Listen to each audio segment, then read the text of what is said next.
Alright, it's been a minute. Let me test out the sounds, make sure it sounds okay. Streaming. Looks like we're on. Not showing up on my other screen yet. RIP. Hello? There we go. Let's listen. Let's take a gander. Let's listen. Hello? There we go. Can hear it. Can I switch to ultra low latency like in the middle? I can't. Well, that sucks. Okay, the low latency is pretty good though. That's pretty good actually. I'm okay with that. Low latency works out pretty well. I like that. Okay, so for this really random and unannounced return, I'm not really expecting any viewers on the stream, and that's okay. I expect maybe some people to kind of trickle on in later, like when the VOD goes up. So pretty much after the stream. But for those of you that click on the video and want to get an update on what's going on with me, pretty much I was sick, recovering, but I'm back. I'll go through some details if people want to know. If people ask, I'll go through some stuff just to talk about what happened and why I left and why I'm returning now. I went to the community tab and I saw some people. Let me see if I can pull it up actually. Display screen. Nope, that's not working. If I can show you guys like the the community tab, I appreciate the comments that you guys have left over like last couple months. A handful of you were saying like, oh, it's been 8 months since you've been back. It's been 4 months, 5 months. So I honestly seeing those comments, I really appreciated those of you that said something. I appreciate that, and thank you pretty much. It's since it's been a while since I've done this. It's been pretty much nearly a year. I'm trying to get back into figuring out all the technicalities and stuff. So you might have to bear with me for a little bit as I try and figure out how to display stuff in general. I can't even display my computer screen right now. Forget how to do that. But I tried to make sure that everything would work for this stream. So it looks like the audio is good. I changed up the video settings a little bit. I had to sign back in and out, do some updates and stuff. So everything should be working for this stream for what we're doing. So pretty much, I guess I can just talk about some stuff and talk a little bit about what happens. For those of you that are interested, I can just get it kind of done on this stream and not have to really worry about it from this point on. But I think what I want to do, I think for next stream, is probably play Elden Ring. I don't think we're gonna do that for this one. I kind of want to do its own thing since I've never played it before. I think that would be a fun play, especially since the DLC came out recently. And I think we're gonna play some Valheim because Valheim is a bit like Elden Ring, so it's gonna be some good practice. And I've been playing it on hard. It's pretty tough, but it's a fun time. I've had a server going on with some buddies that were beating everything on hard, including Ashlands. But I'm waiting for them to beat the queen, and then we can go to Ashlands pretty much. For those of you who have not played Valheim, that doesn't make any sense, but hopefully we'll catch you out. And I can show you my beautiful world, my beautiful world of beautiful things. All right, now I have to see how the game sounds in comparison. Let me take a here.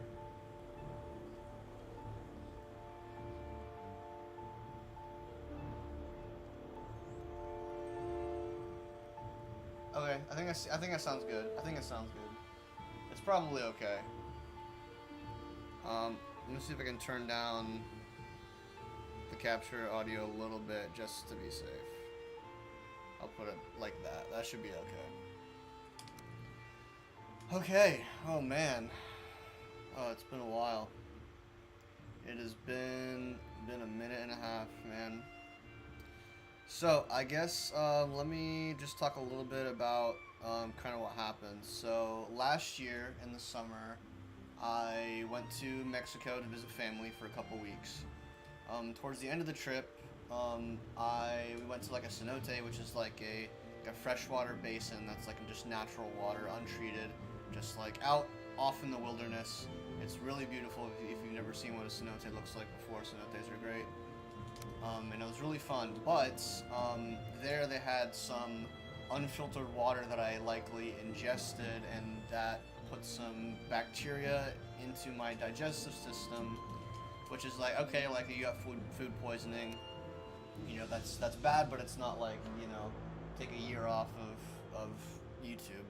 So what happened was that there's an antigen called the HLA-B27 antigen, which is a foreign protein that is released by the bacteria as residue. So the bacteria passed through my body eventually. I got really sick, but that was not the bad part. The bad part was the antigen that was left behind, and that's what got me sick.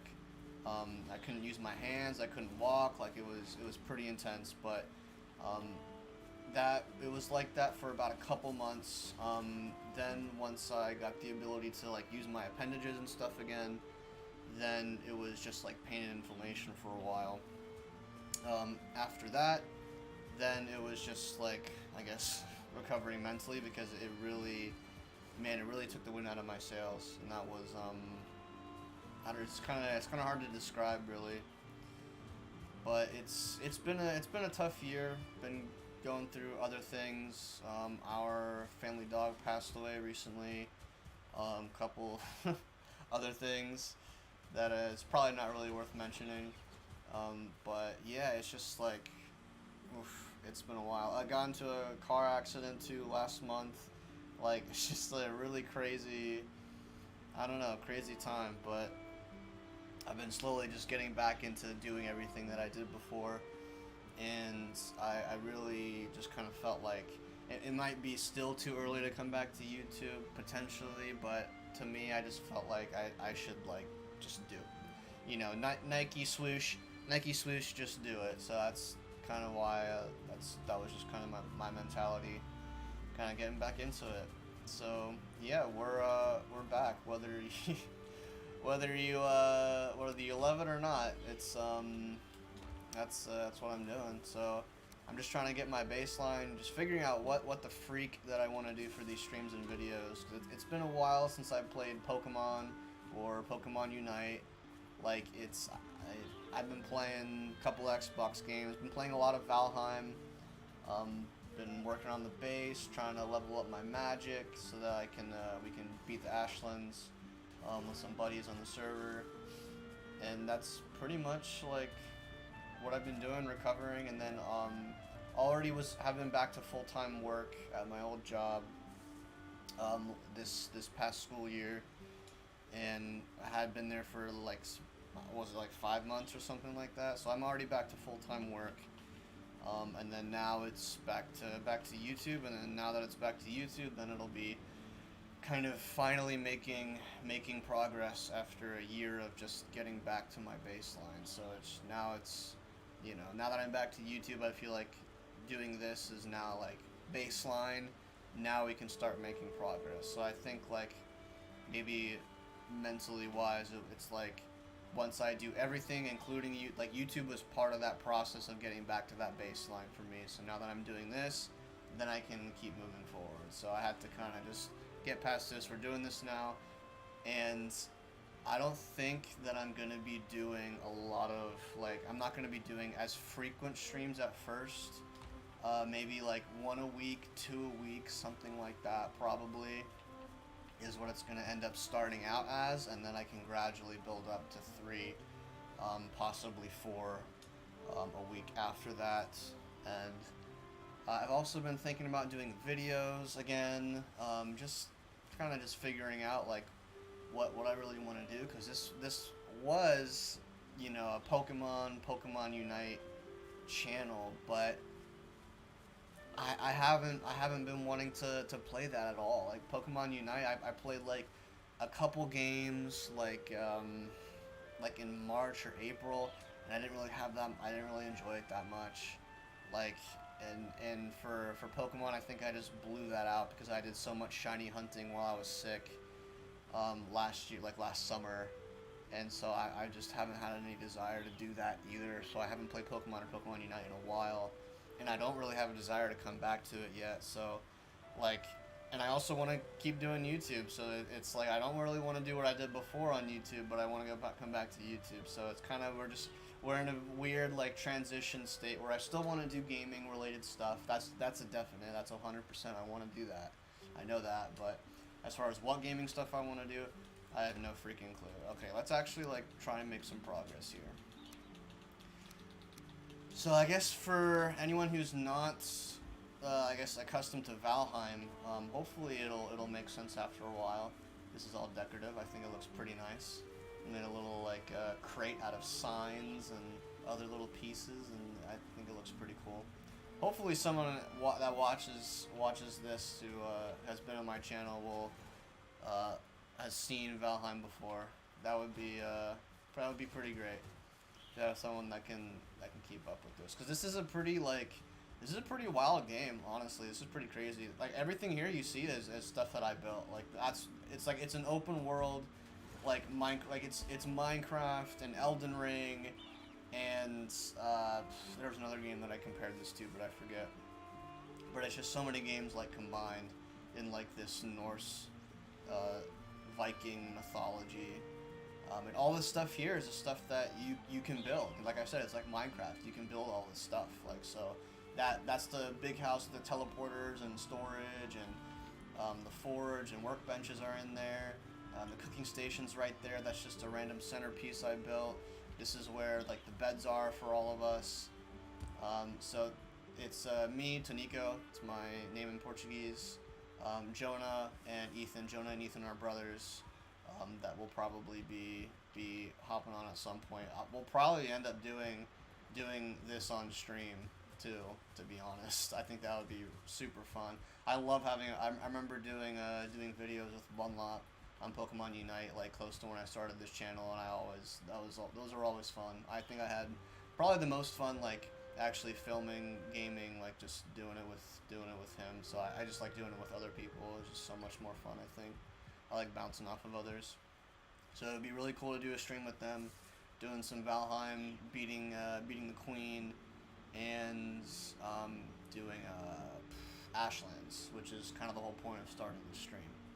I also do want to do stream my playthrough of Valheim on very hard mode, which is absolutely wild. We tried very hard mode, but it was literally too hard for us, and like it was such a jump from normal to very hard that we're like, yeah, we can't do very hard. We can't do that yet. We have to we have to just kind of improve at a more incremental rate. So we started doing it on hard. Hard was a lot more manageable, and so we've been doing it on that. It's been a while since Ethan and Jonah hopped on. It's been a couple weeks, maybe like 1.5, 2 weeks probably. So when they hop on, they're gonna see all this stuff that I built. Like the chicken coop wasn't here, the main house, the bedroom house wasn't here. The bedroom was up with the teleporter room up there, and this is the most recent build right here, the Boarhead's Tavern. I think this one. I like this one. I like this one a lot because I love building these areas because they're also functional. It has to be aesthetically pleasing, but they also have to have an actual purpose. Like the only build here that doesn't have a purpose is this centerpiece. Like I don't know if you can see it, but in the middle there's a huge rock that I kind of like to have as decoration, and so I wanted to make a centerpiece around it, so I just built a centerpiece around this giant rock that's in there. It's kind of hard to see, but behind the banner you can kind of see that big rock that's in there. And so the only thing that doesn't have a purpose is this centerpiece. Technically, it still does have a purpose because I can actually jump onto the roof of the main house using the centerpiece. Otherwise, I can't do that.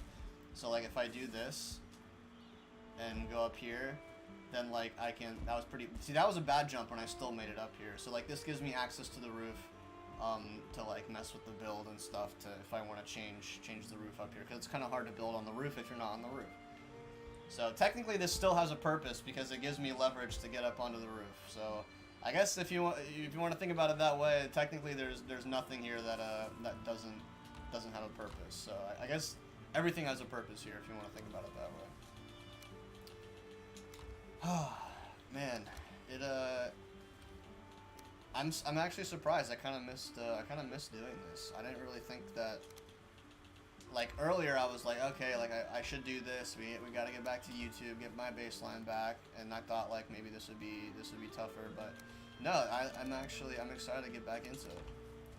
All right, let's look at the tavern. The tavern's pretty cool. I think you guys will like it. And the purpose of the tavern here is we have all of our potions. So it's the potion makers right here, the fermenters, that are fermenting some potions for us right here, and then storage. So that's actually like a purpose to each building, right? So like it looks nice, you know, it looks pretty cool. It looks aesthetically pleasing. We got the little bar thingy. I don't even know how to say it. Bar aesthetic. I have no idea what to freaking call it, but the whole bar aesthetic going on, and I think it looks pretty cool. So like this has a whole purpose. This shelf has a purpose as well. We're gonna put eater potions on there. Health, stamina, poison, ice resistance, fire resistance. So like this is the most recent build, and it's, in my opinion, probably the most aesthetically pleasing thing that we've had so far. How the freak did you get out of your chicken coop? Hold on. Hold up. Hello? This fence should be good enough to keep you in here. I think he just went on top of... Did they just freaking stock... I think they just stockpiled on top of each other and then they just escaped. Alright, whatever. He can live. I'll let you live. Actually, more than that, you know what? Since you were so smart, we're gonna name you. We're gonna name you... Yammy. Yeah, no, I don't like that. That's stupid. That's like extremely dumb. We're gonna do a really rude name, Urkel. Yep. A really terrible name for you because you're an idiot. Aw, Urkel loves you. That's so cute. All right, let's actually make some progress. So what we're doing in this game right now is prepping for the Queen boss. The Queen boss is extremely difficult to the point where doing it solo is like the biggest frickin' grind, and it's the Queen has so many frequent attacks, and it's the most difficult. It's not even the final boss in this game. It's the most difficult boss so far, in my opinion, for a game that's not even finished. It's the most difficult boss, so it's best to do it with multiple people. So what we're going to be doing is leveling up our magic. Right now, my magic skill is at Elemental Magic 35. That's the majority of the actual damage output that you put out. And then Blood Magic is also important because it has to do with shielding and also summoning minions. The minions aren't that powerful. The minions are okay, but shielding is. These two things are very hard to level up. Blood Magic is very difficult to level up. And I'll show you why once we get started and actually doing it in the process, because there's a few conditions that actually have to be met for you to actually level up Blood Magic, and it's really not easy. I wish it was easy. It's not easy. So we'll go through that. This is a glass cannon build, so we're going we're doing 0 health items, and it's risky, but it pays off. We have a lot of mobility thanks to the feather cape. And then we're going to use our magic armor, and we're using 2 magic boosting items and 1 stamina boosting item. Stamina boosting has good synergy with the cape for mobility. It's pretty important. And then we want to use the rest for upgrading our magic pretty much. So that's pretty much the idea there. So we're going to switch to our wizard robes. Gandalfing it up. It's kind of hard to see. Hold on, we'll fix that. We'll make it easier to see what I look like here. It's turning into nighttime. Boink.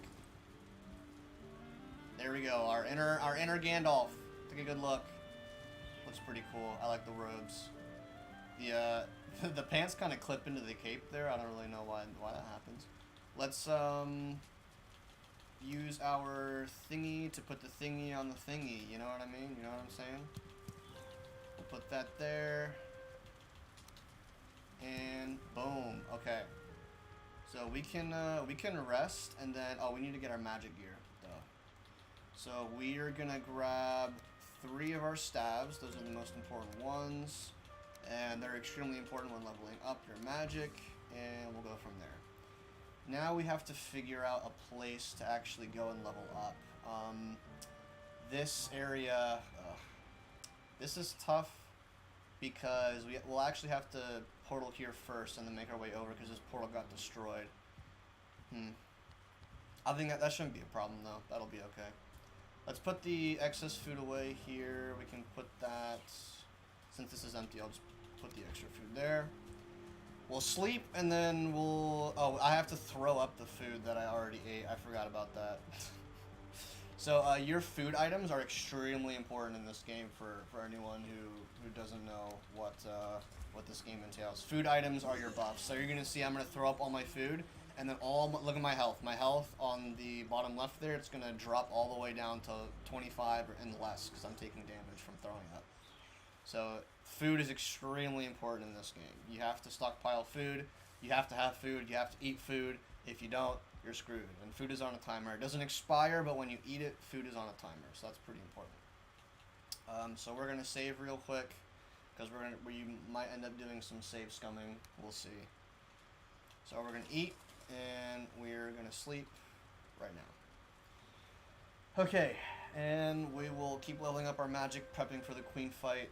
We won't be fighting the queen until Ethan and Jonah get back on because I can do it solo. I've done it solo before. I've done it twice solo, but it's so, oh my gosh, it's so tedious, and it'll be way more fun to do it with our server buddies. So we're gonna wait for the two of them when they're available. Then we'll do the queen fight, which gives us a good opportunity to level up magic anyway, because we're going to be doing a main magic build throughout the queen fight and the Ashlands as well. So that, at least for me personally, is extremely exciting because I have never gone through the game with a magic build before, so I think that should be fun. Most of the chests are empty, or at least mostly empty. That's pretty good. Let's pop out our protection staff, give ourselves some protection. And let's go. Alright.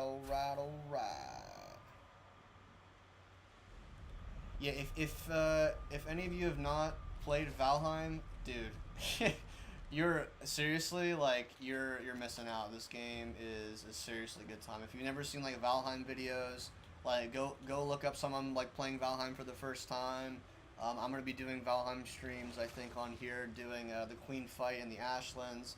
I'm gonna be streaming my very hard playthrough, and I think that'll be really, really, really freaking fun. And it might be so hard that I literally can't do it. Like, that's how difficult very hard is. Like, when I start playing Elden Ring, I'm gonna be so prepared you have no freaking idea, because this game is nuts on very hard. We tried it before, we couldn't do it. Like, that's how crazy it was.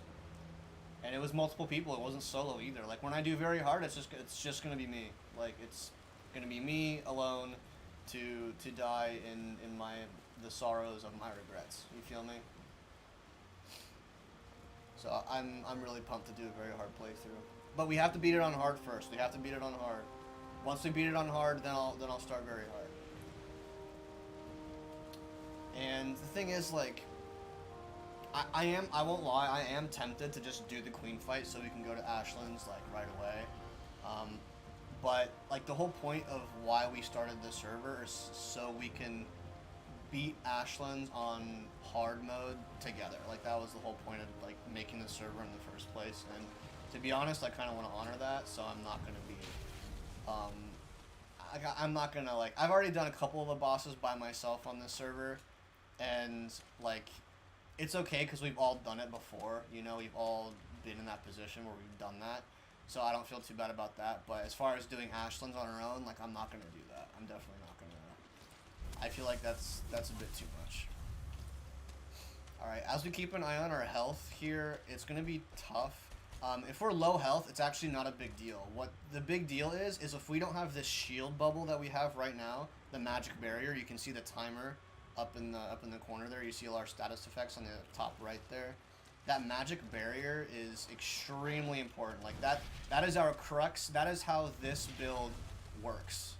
Like, in order to be able to be a glass cannon, like, that is the most important part of the build, is the magic barrier, as far as keeping us alive, which basically means we can take a free hit or a couple free hits depending on how much damage we take, and then we'll just be safe. So basically we shouldn't be taking any health damage except for the damage we do to ourselves, because of the blood barrier. So the blood barrier actually has a cost. So it costs health to bring up that shield.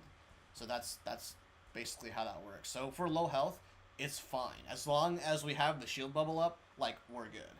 If we have the health bubble down, then we can enter panic mode. Because, and trust me, I've been there. Getting used to this build, I've entered panic mode very, very many times. Especially against these guys. These guys are, oh no, okay. No, I don't want to fight two at a time, actually. Yeah, we're just one of you is good. One of you get over here. He's stuck. Yeah, I've entered panic mode so many times versus these guys. And we have to keep an eye on the timer as well, because look, it's 20. I have 24 seconds left of the barrier, and now there's a mosquito after me. This could be really bad, actually. I'm not gonna lie. This could be rough. I want them to actually take out the barrier. There we go. Okay, good. That's actually really good. So you can bring the barrier back.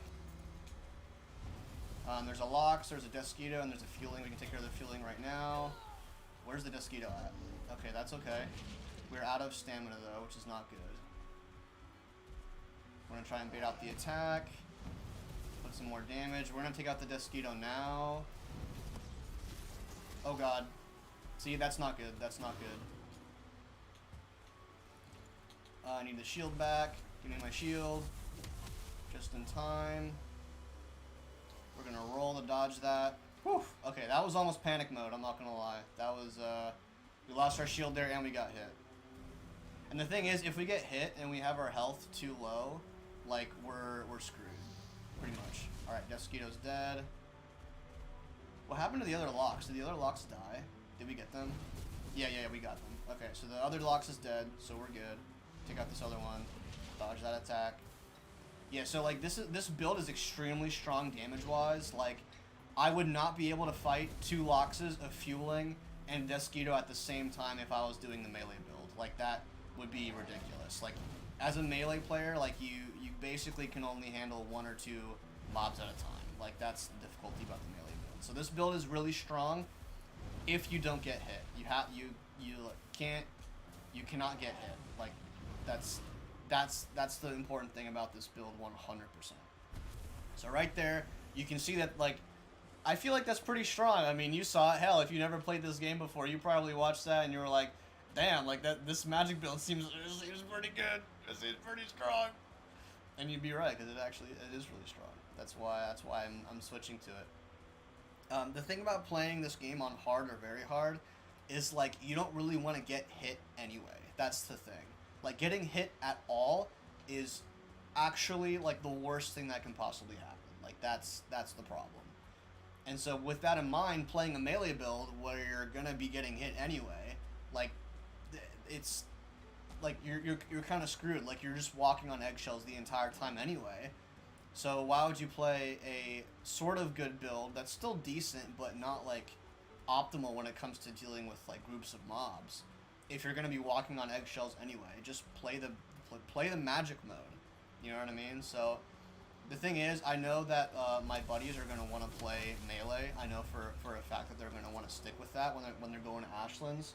So in my opinion, we need a magic player to be able to, like, bring up magic barriers, help their defenses, help keep them alive a little bit, as well as being able to deal with massive amounts of mobs, which the Ashlands has tons of mobs, tons and tons and tons. And so we're going to be dealing with group-based battles a lot as we're going through the Ashlands. So pretty much, I want to do a magic build. That's the idea. And so leveling it up is really important. There we go. I learned that trick recently. We can actually just attack the ground and the AoE will take care of the Desquitos before they actually hit us. And so we're leveling up magic in order to be ready for the Ashlands, pretty much.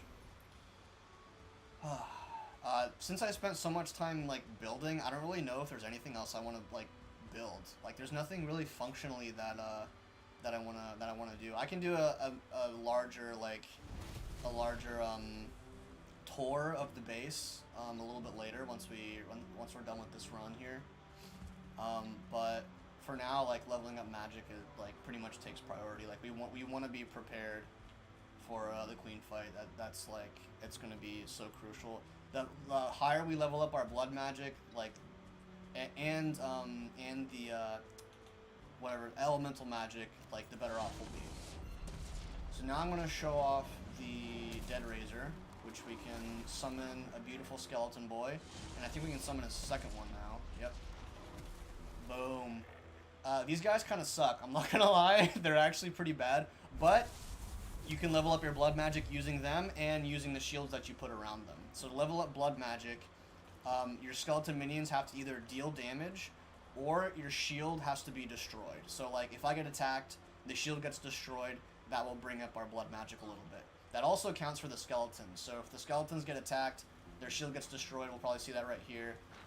We'll probably see that right here. Don't attack me, please. Attack. There you go. I actually didn't destroy the shield. There you go. Oh wow, they just took out the 1-star on their own. Really? That's actually kind of nuts. I'm not gonna lie. I did not expect that.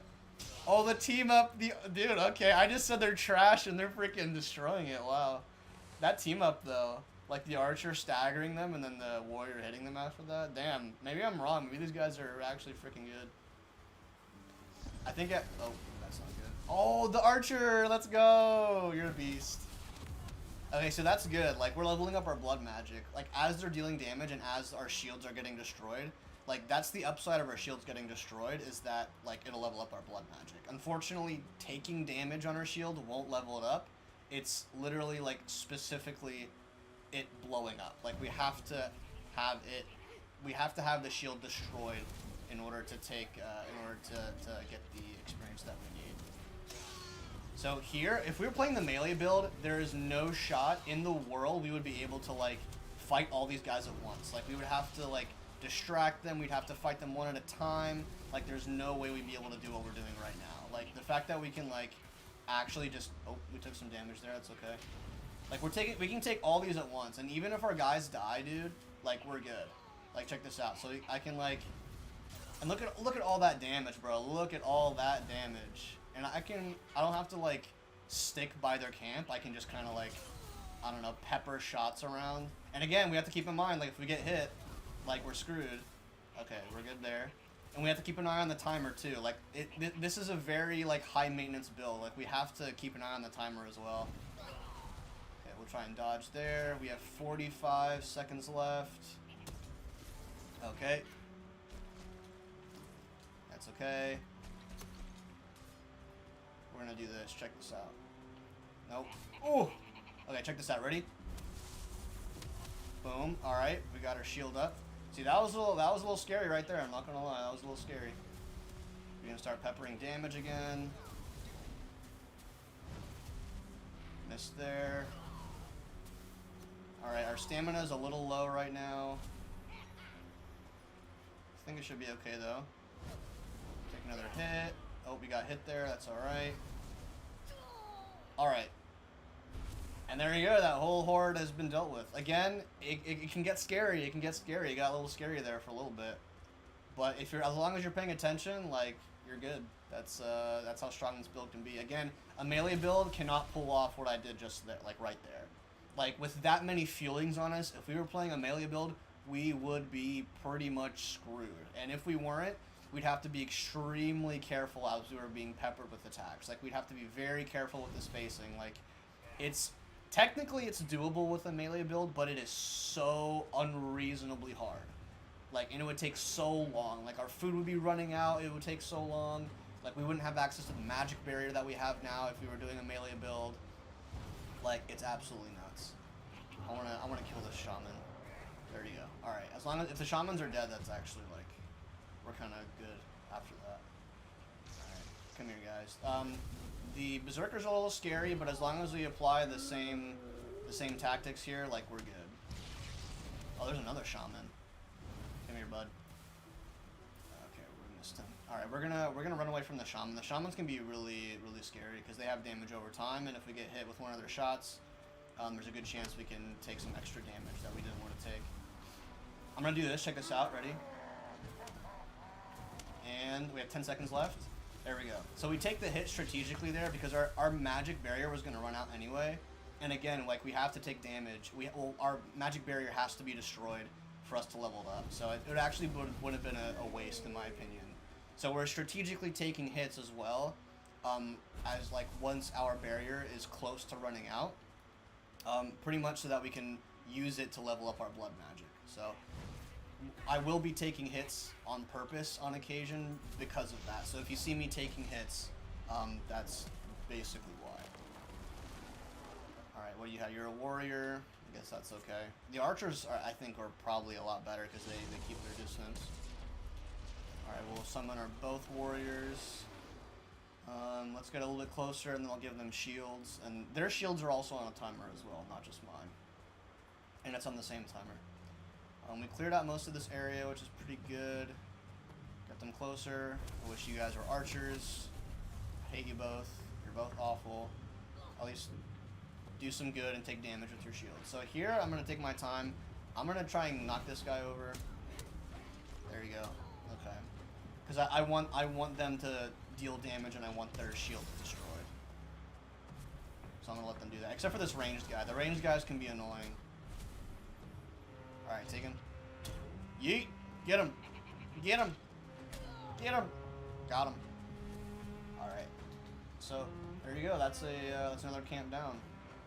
I have a feeling, like, as we are leveling up our stuff, we're going to be running out of goblin camps to take out, because we have been going around on all kinds of areas taking out things. And these goblin camps, they do not respawn. So once you take them out, they're gone.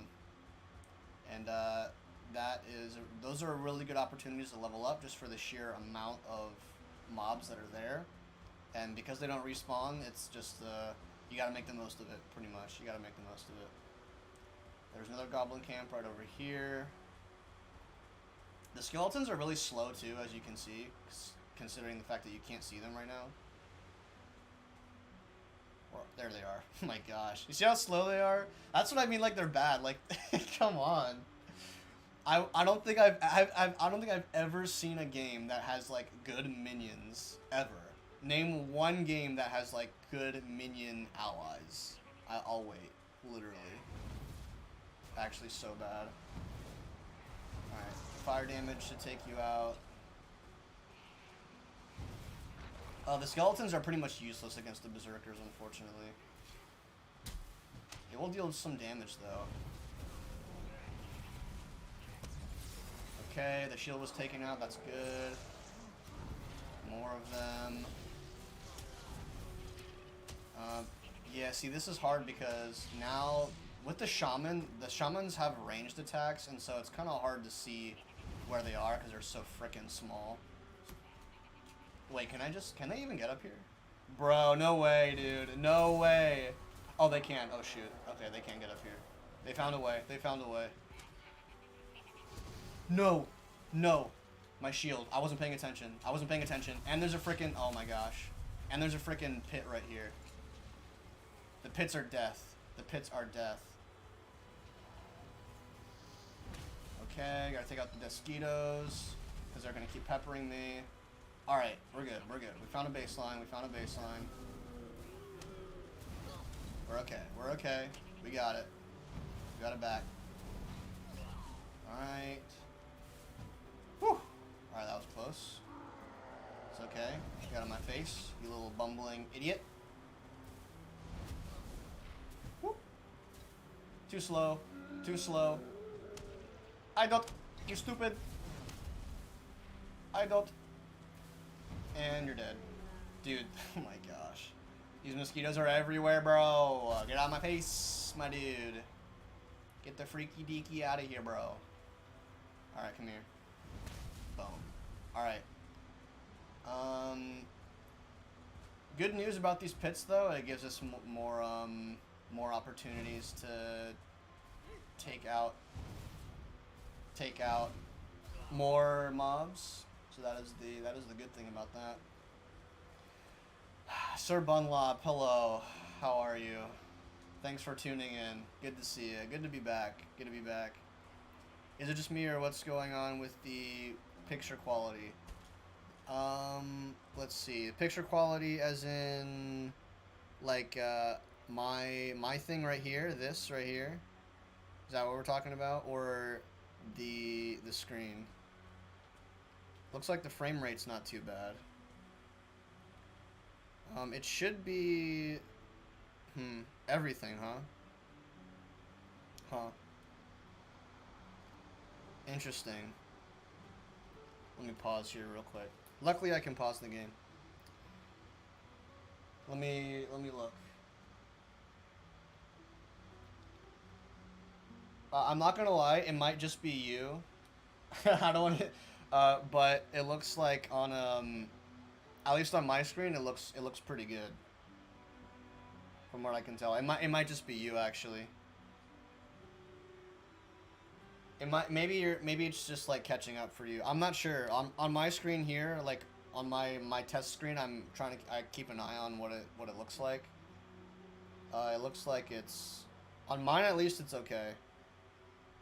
And it's on auto. It's not like on high picture quality or anything. It's just auto quality.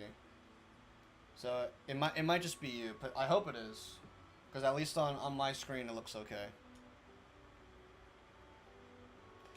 Okay, let's keep going. Our magic barrier is gonna run out. We almost got screwed there because we weren't paying attention. See, that's the glass cannon build. That's it right there. Like if you don't pay attention, whoop, then nice. I think we got the shaman there. Look at all that damage, dude. The melee build cannot do this, bro. And I'm only using one of the elemental stabs. Seems a bit better on the phone since it's a smaller screen. That could be it, yeah. Could be it for sure. I mean, I can look at let me look at it on my computer screen here. Bigify it. Okay, I can see it looks, yeah, if I have it on auto. Yeah, it's, I won't lie, yeah, it's not amazing. You're right.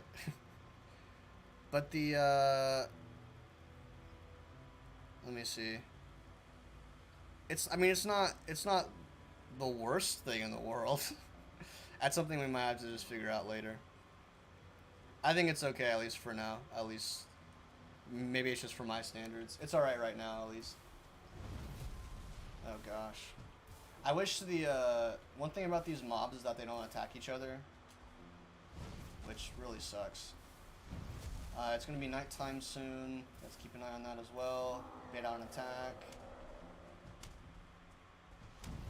Deal some damage to this locks.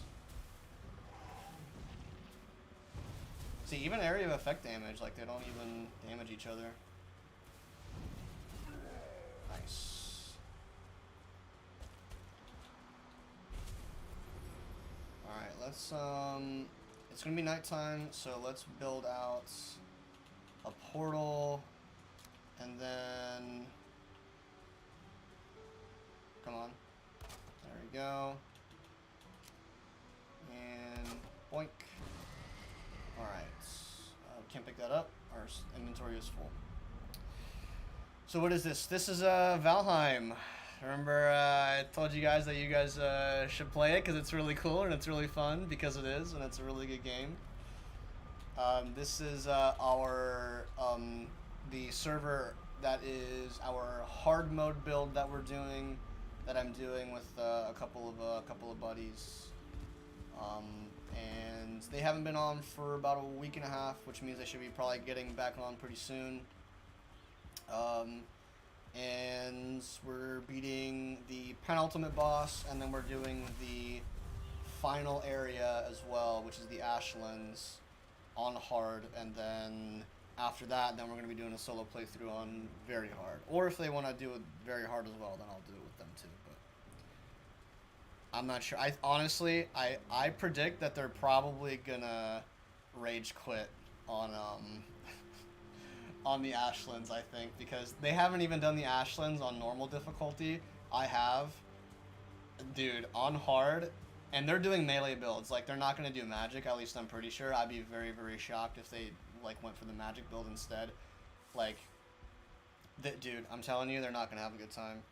I think they're gonna do it for, like, half hour to an hour, and then they're done. I thought it was like a Walmart Elden Ring. It is very, you're partially right. It is very much like it has a Dark Souls style like combat system and like at least I think. I haven't played Elden Ring, so I wouldn't know. But we actually did buy it. Look, I got Elden Ring right there. We're gonna be playing that in a stream eventually. We're gonna be doing that. Can't wait for that. That's gonna be a good time. I swear. I promise. I totally won't rage against that game for sure. Totally will be totally fun. But it's part Minecraft, part Elden Ring, part another game that I forget that I was comparing it to. Like all this stuff, like these are all like these are my builds, you know, like not like very few structures are actually included in the game. Like you have to build everything yourself, like the stone pathing, the chicken coop, like the terraforming to make the ground flat and elevate in certain places. This tower build is something that I did.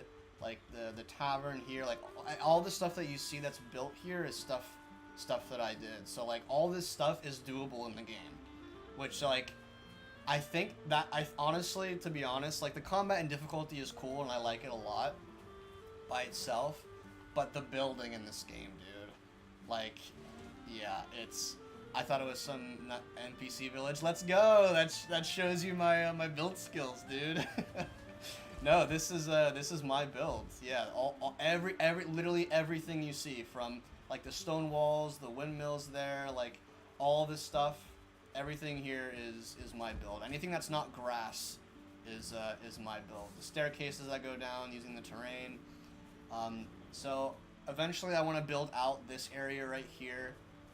That kind of closes out. So like the wall starts here, and I want to close out this area that goes all the way up here to where this bonfire is.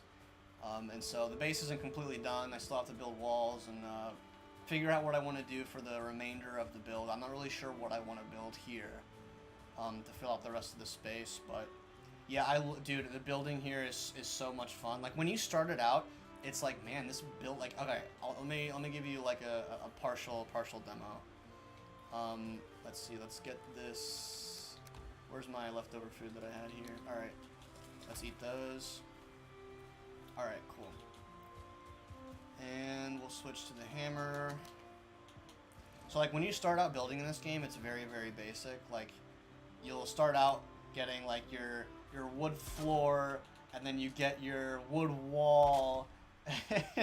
And then like when you start out building in this game, it's like, like it's not that like intricate and it's not that interesting. And then you get your basic roof that you start out with, and like when you build it out, it's like, like this, it's not great, you know. It's like I'd rather build a dirt thing in Minecraft than like this little like block looking hut. But just like in Minecraft, like when you get more creative with building, like or in most building games I think are kind of like that. Like once you get creative with it, you can make some like really neat looking things. Like stone, in my opinion, is definitely the most monochromatic. Like I don't really like the look of stone that much. Like if you try to build a stone tower, it's gonna look bad. But if you combine it with a little bit of wood and some black marble, and you put the lanterns there, and then you use, and like you're creative with how you make the roof. Like the roof, I use like a spiral design, even though there's no spiral roof tile, you know.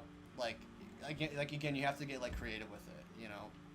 Just like in Minecraft, like they're all just blocks, you know, and like the ones that aren't blocks are just slightly smaller blocks, like the slabs or the stairs, like, but you put them in ways that make it more intricate and more interesting, you know. And so like there aren't any, like, I mean, you can even see up there, like it doesn't look perfect, like it looks a little janky if you really take a look at it. But if you look at it as a whole, you know, and you don't pay too much attention to like very intricate details at the top, like it's still just, it looks really nice, you know. And especially because it's a tower, like, and it's tall. I didn't really pay that much attention to the roof. I just wanted it finished and it's done, you know. But yeah, all this stuff, again, it's all my build. That's so much of the fun in this game, at least for me. Yeah, the holistic perspective is important. Yeah, I mean that's kind of the thing. Like if you look at details, like if you look here, like you can see that like some of the blocks are like clipping into each other a little bit, and that's kind of what ends up happening. Like you can see like here, like where this lamppost meets the slanted post. Like you can see that it clips in there a little bit. Like it's there are definitely details here that like make the building imperfect, but like Minecraft is the same way. Like if you look at it from a certain perspective, like yeah, it looks a little weird, you know, but at the same time, if you look at it just as a whole, like it just looks nice and it works. You know, as long as you can make it like visually work, like you can get away with a lot. I think in this game, as far as the building goes, like it doesn't have to be perfect. You know. So yeah, I really enjoy the building. Building is very fun. And if you haven't seen, the tavern is probably my favorite part that I've done. This is the most recent build that I did.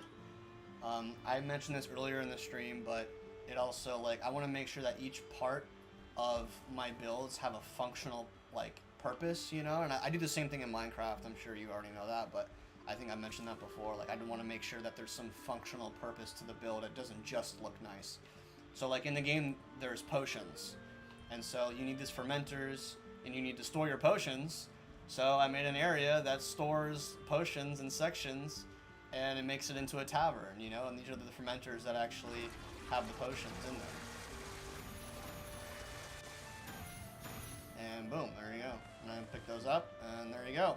And so, like, the bar actually in the tavern has a purpose. And I actually set this shelf aside to hold the eater potions that I was going to make.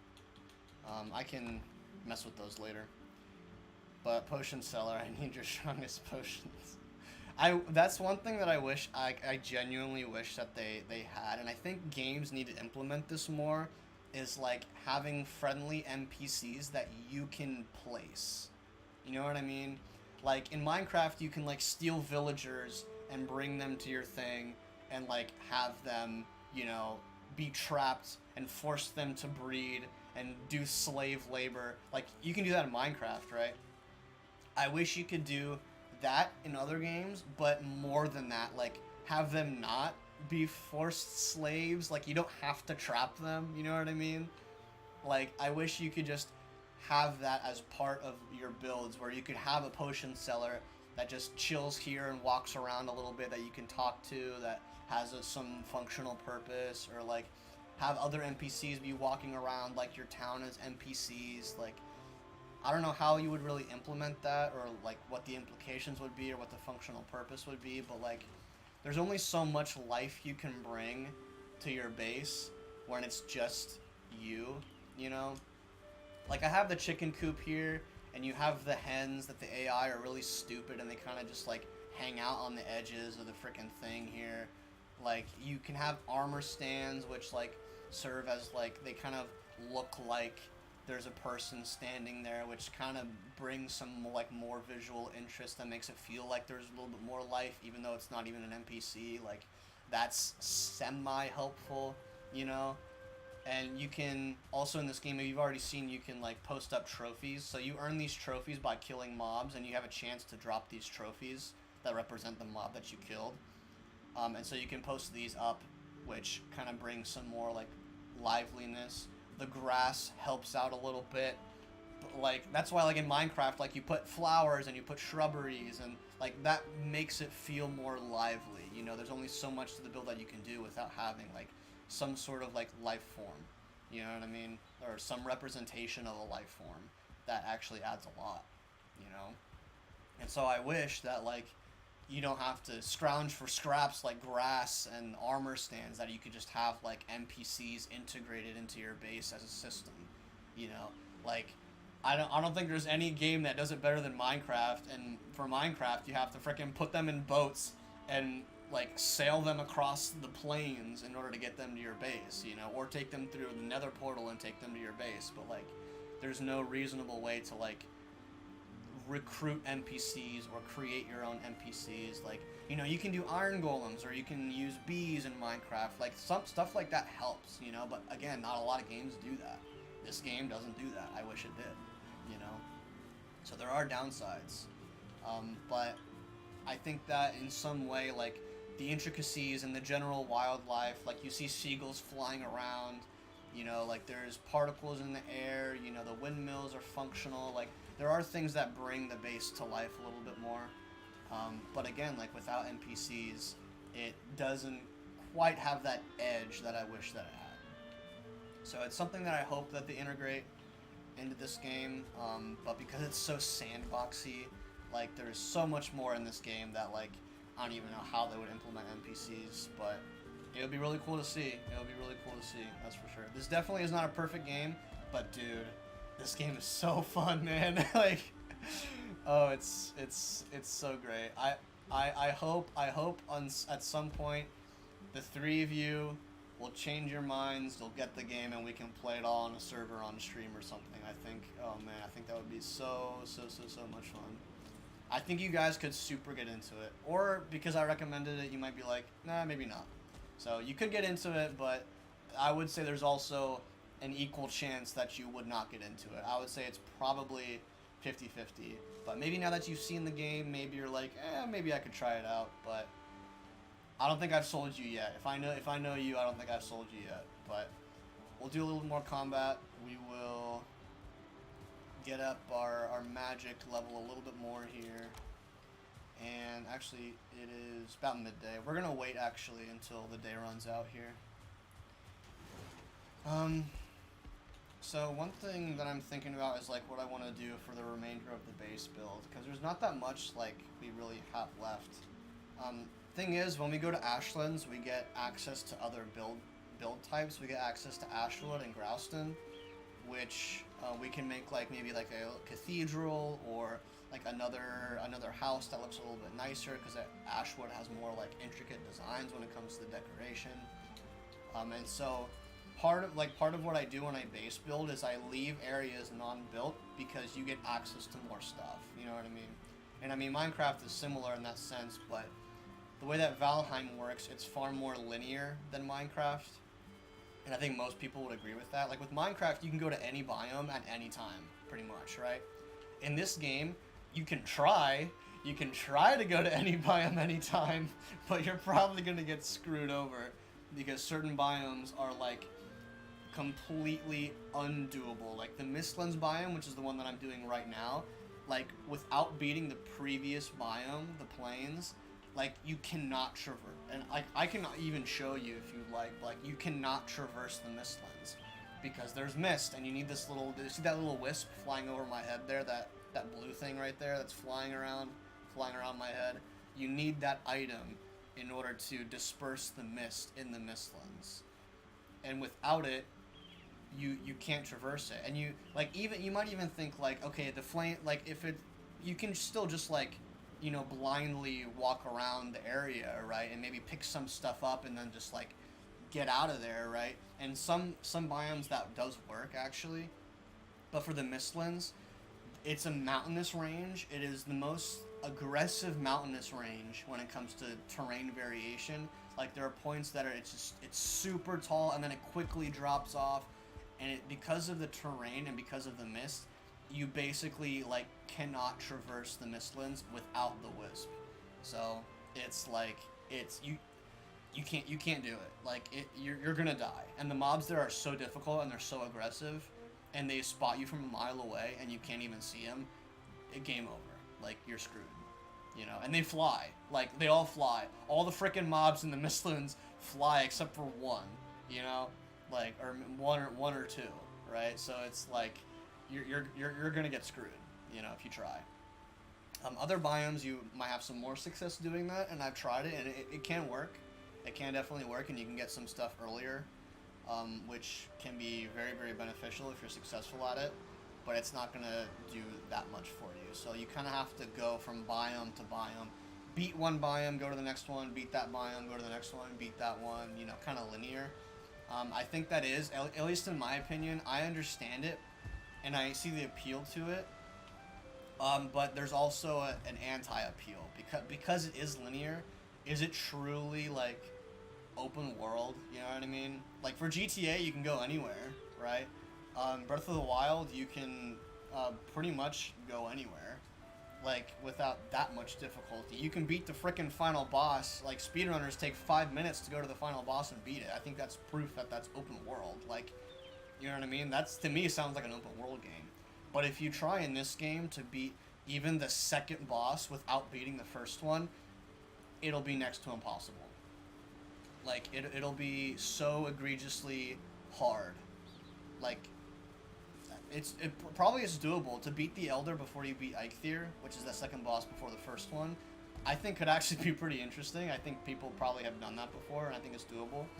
But then, like, if you think about beating the third one before the first one, or the third one before the second one, it gets, like, each biome gets exponentially more difficult. So the second one before the first, maybe doable, right? Third before the second, yeah, good luck. Honestly, like, good freaking luck, you know? Like, if you want to do that, if you want to beat the third boss before the second one, that means, like, your best chance is to go to the fourth biome and get equipment from there, like frost arrows, for example, is probably your best bet. But even then, like, it's gonna be so like, you're basically wasting your time. Like, it'll take so long, and it'll be so arduous and tedious. Like, you're better off just playing linearly. You know, the only reason you would do it is for the challenge itself, not because it's more optimal or because you're saving time, because you're not. You know, playing through it linearly is the optimal way to play it, which has a good side and a downside to it. Like, I wish that there was a bit less linearity to it, but at the same time, like, you know, you fight one boss, then you go to the next boss, then you go to the next boss. It just kind of makes sense, you know? And so, like, in that sense, I'm okay with it. I don't think it's, like, bad, and I don't dislike it, but I don't particularly, like it either. Like, I think it's fine. I think it's just fine. Alright, let's see if we can sleep here. And, the next boss that we're fighting, I have beaten it solo before, but it is such an awful thing to try and beat solo. It takes so long. I've done it twice. I don't want to do it. I don't want to do it solo. The whole point of us playing this server is so we can do it together with my server buddies, but so I'm not going to do it alone.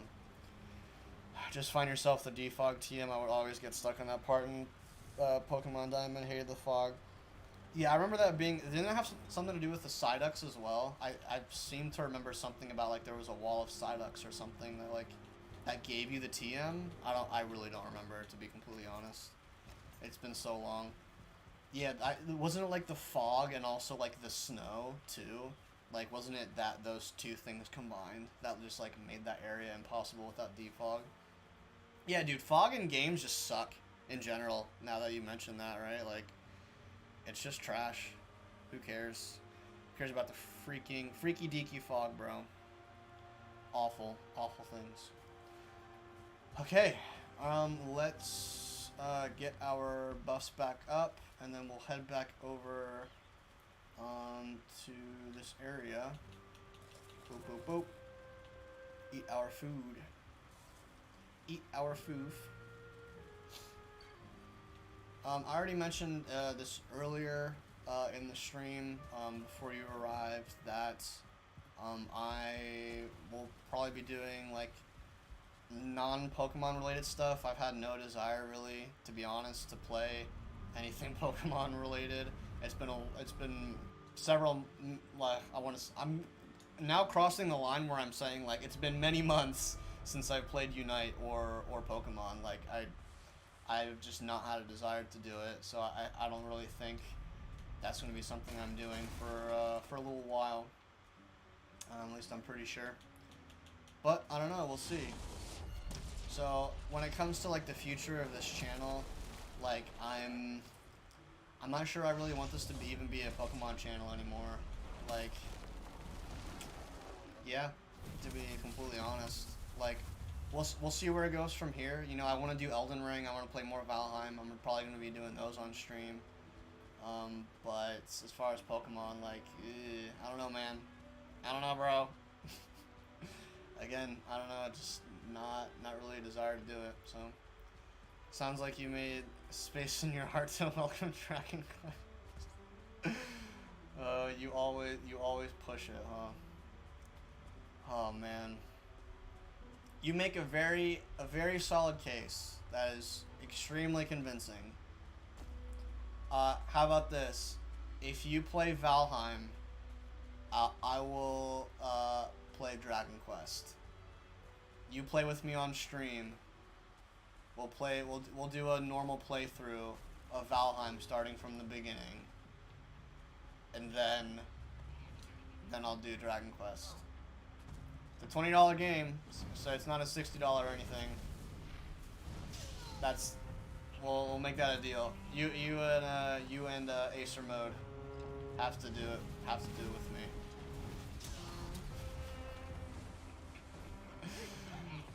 Now what do you think? Now is that something you is that a worthwhile trade, or now you're like, I don't know about that.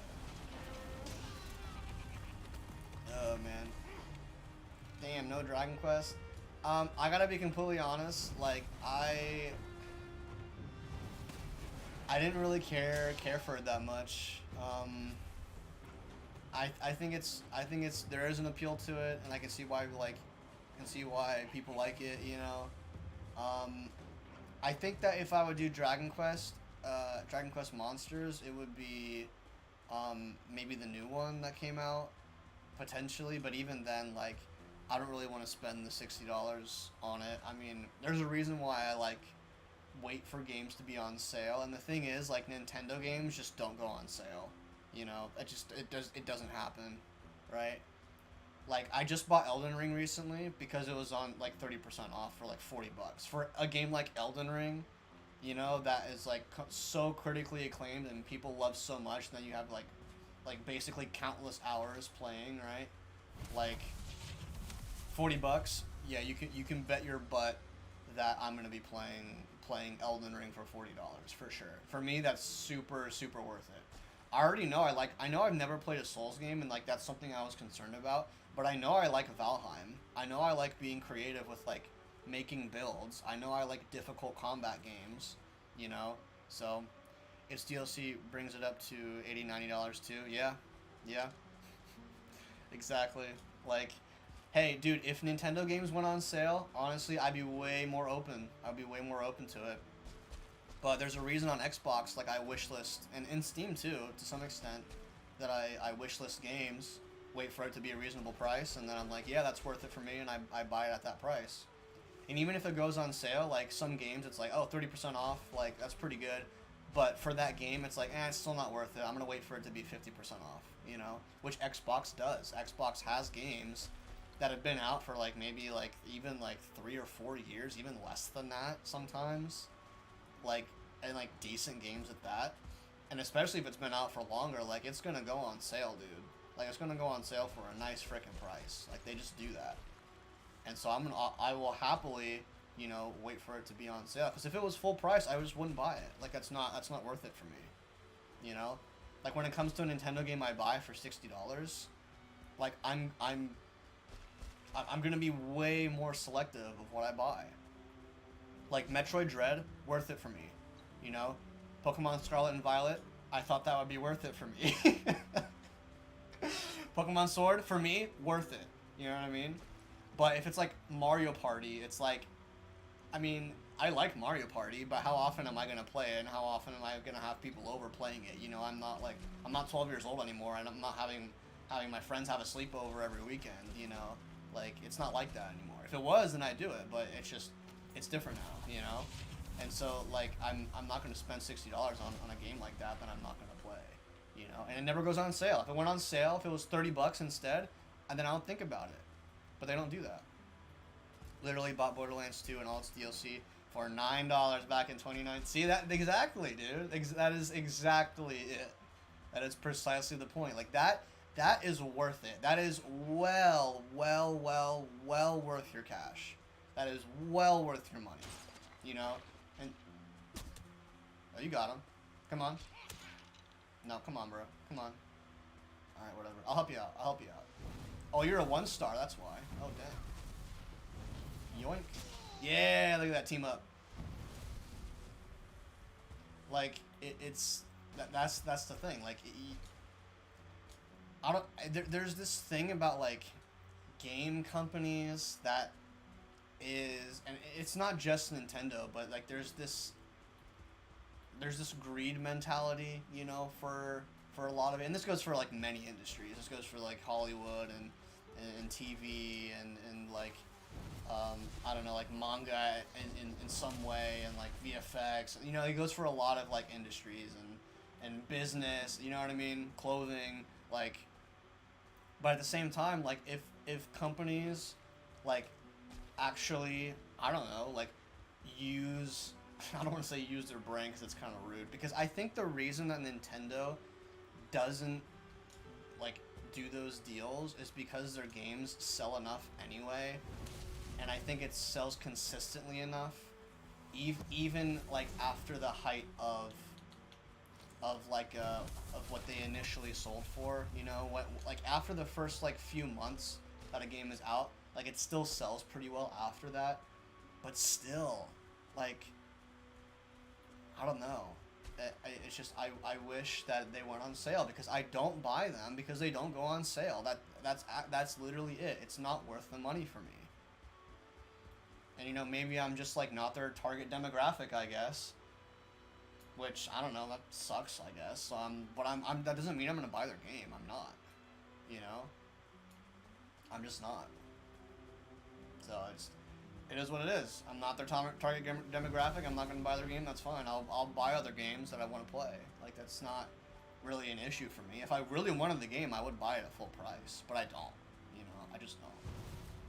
So, here I am playing Valheim, a game that I've spent, like, hundreds of hours on so far, and I bought it for 20 bucks. And it's a game that's not even finished. And it was completely worth the money. If this game was finished already in its current state, worth it. It's a game that's not even done yet.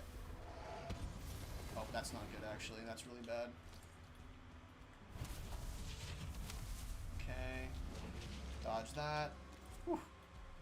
Yeah, I will say the magic build is not too great versus Lox's.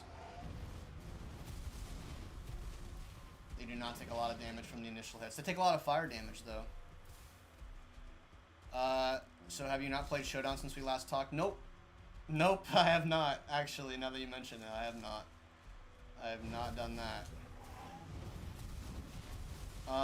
Yeah, I think anything Pokemon related right now, I just don't have an interest in it.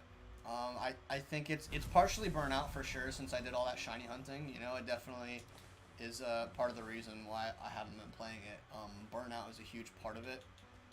But I also just, like, I don't know, when I realized, like, as I was playing Valheim and I was playing, like, other games that I like, and I realized just, like, the sheer difference of enjoyment that I had between playing those games and playing Pokemon, you know, even when you don't factor in the burnout, I was still just like, man, I want to play other games, dude. I want to play other games. I don't want to play anything Pokemon right now, you know? It's just how it is. Honestly, I wish I felt differently. I wish that I was like, yeah, like, hop in, play Pokemon in the morning, you know, go to work, go and play Pokemon at night, play Pokemon while I sleep, play Pokemon while I go, you know, go to the bathroom, play Pokemon while I'm making noodles. But I don't want to do it at all. I just don't. You know? So I'm not going to, like, sit around and force myself to play it. Like, it's, you know, like, I think part of the reason that I burned out is also because, like, I still want to do the live shiny decks. That's something I have a definitive goal to do that. That's something I still want to do, you know? And for a little bit, when I was sick, you know, last summer, I essentially forced myself to just, like, play it. And I had fun doing it, you know? Even the days that I was like, yeah, I don't want to, like, I don't really feel like it. Even on those days, I still liked it, and I still had fun doing it. But then that kind of burnt me out, so it was kind of a double-edged sword. So now I'm at the point where it's just not worth it for me to play right now, to grind, just for the sake of grinding out to do that. Like, I don't think it's worth it at the moment. So, yeah. Haven't played Showdown either, and the thing is, like, I'm so burned out of Pokemon. Like, that's a free game, you know. It's a free Pokemon game. It's not like some $60 thing or something I have to wait for it to be on sale. Like, it doesn't cost anything to play, and I still don't play it, so I think that does say a lot, right? Did we destroy the portal? I think we did. I think we're good. So yeah, what have you been up to? What have you been playing? We should hop on a call later, catch up a little bit. Love to see what's going on with you guys. Oh, gotta be careful with you guys. Yeah, these mobs are awful. These growths, they will destroy you. If you get hit by their acid attack, or their tar attack, whatever you want to call it. Whew. Alright, we're good. Been working. Yeah, that's what I assumed. I assumed that you were in the middle of your thingy, your internship. So I'm sure that's been taking up most of your time. That's tough, man. Honestly, that sounds tough. It's tough. Still though, let me know if you have time. We'll catch up. But yeah, I mean, I've decided I mean, I guess it's kind of implicit, but I'm gonna get back into doing YouTube. Probably 1 or 2 streams a week starting out. Slowly bringing it up to 3 or 4. But yeah, it's something that it's like, for me, honestly, it's kind of crazy to think about this, but like, doing YouTube is like now part of my like baseline. Like what I did before, like, I know it's been a year since I've done it, but it didn't feel like I was at baseline yet. And I realized like, oh yeah, I'm not doing YouTube, duh. And so, and I was like, yeah, I'll start doing YouTube. As soon as I turned the stream on, bro, I was like, yep, this is my baseline. Like, I feel like now that I'm back to doing this, I've reached baseline again. You know? Like, that's legit what I feel like. Honestly, I think that's a really good sign. And so I'm gonna be getting back to pretty much what I was doing before, or at least close to it. Definitely making some adjustments, 100%. But generally speaking, it's gonna be very, very similar. So yeah, I'm excited to like just get back to baseline. And at this point, now that I'm at baseline, then I can start, you know, making improvements to myself now. Like now that I've reached an area where I'm working full time. I'm, you know, exercising normally, like mostly like I could before. Like we're doing okay. You know, we're doing all right. It's about time. A year of recovery. I officially ended 2 weeks ago, but my PI said it would be all right to continue for a couple more weeks. So this week might be my last. Okay, that's cool though. That's cool that you get the option to keep going. That's nice. I'm sure you like it then. If you decided to continue, it must mean you really like it, which is a really good sign. That's pretty cool, man. That's really cool. Ooh, look at this jogger camp. Get the freak out of here, bro. We're gonna take out all these dudes. Yeet. Got him. Yeet. Yeet. Man, these guys used to be hard to take out. Now that I'm running the magic build, whoo, no chance. Yoink. Yoink. Goodbye. Have a good day. Have a nice life. Hey, hey, hey, get out of here. Leave my guy alone. Leave my guy alone. There we go. Easy. Easy. Easy claps. Well, that's good. I think so. I hope so. Yeet. Yeet. Alright. Let's get another one of these guys up and going. And we'll get our shields back. Woo. I gotta say, when you're leveling up your skills and when you're farming for resources on normal difficulty, this game can get pretty grindy. I think that's one thing I think this game could be better about is like grinding certain things that I think is it gets to the point where it's a bit unnecessary, I think. I'll be continuing in the fall anyways, but I extended it for the summer just to make sure I could stop at a natural stopping point. That makes sense. That makes sense. Like, are you guys working on like some project or something that like it would be best to like, I don't know, kind of continue until you're done with it, pretty much? At least that's what it sounds like to me. Or maybe there's like some other things that like you need to go through and learn before you finish up. But yeah, that makes a lot of sense. Like, instead of just having a date that's just like, yep, you're done. Bye. That makes a lot of sense.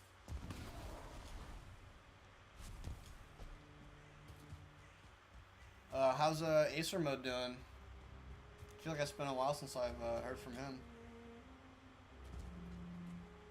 Just training neural networks. Oh, so you're making SAO? You're making Sword Art Online? That's what you're doing? That's pretty cool, dude. You should make sure you get me a beta tester. You know, I can be like Kirito. And I can get a pillow of. All right, I'm not even gonna like continue that joke. Is that a star troll? Yes. 1-star troll. Come here, idiot. Boom, headshot. Yeet, yeet, yeet. All right, take him, boys. Oh, he attacks frequently. Holy cow, dude, my guys got destroyed. That's insane, actually. I did not expect it to be that like intense. I just realized I don't have a shield on. I need a shield.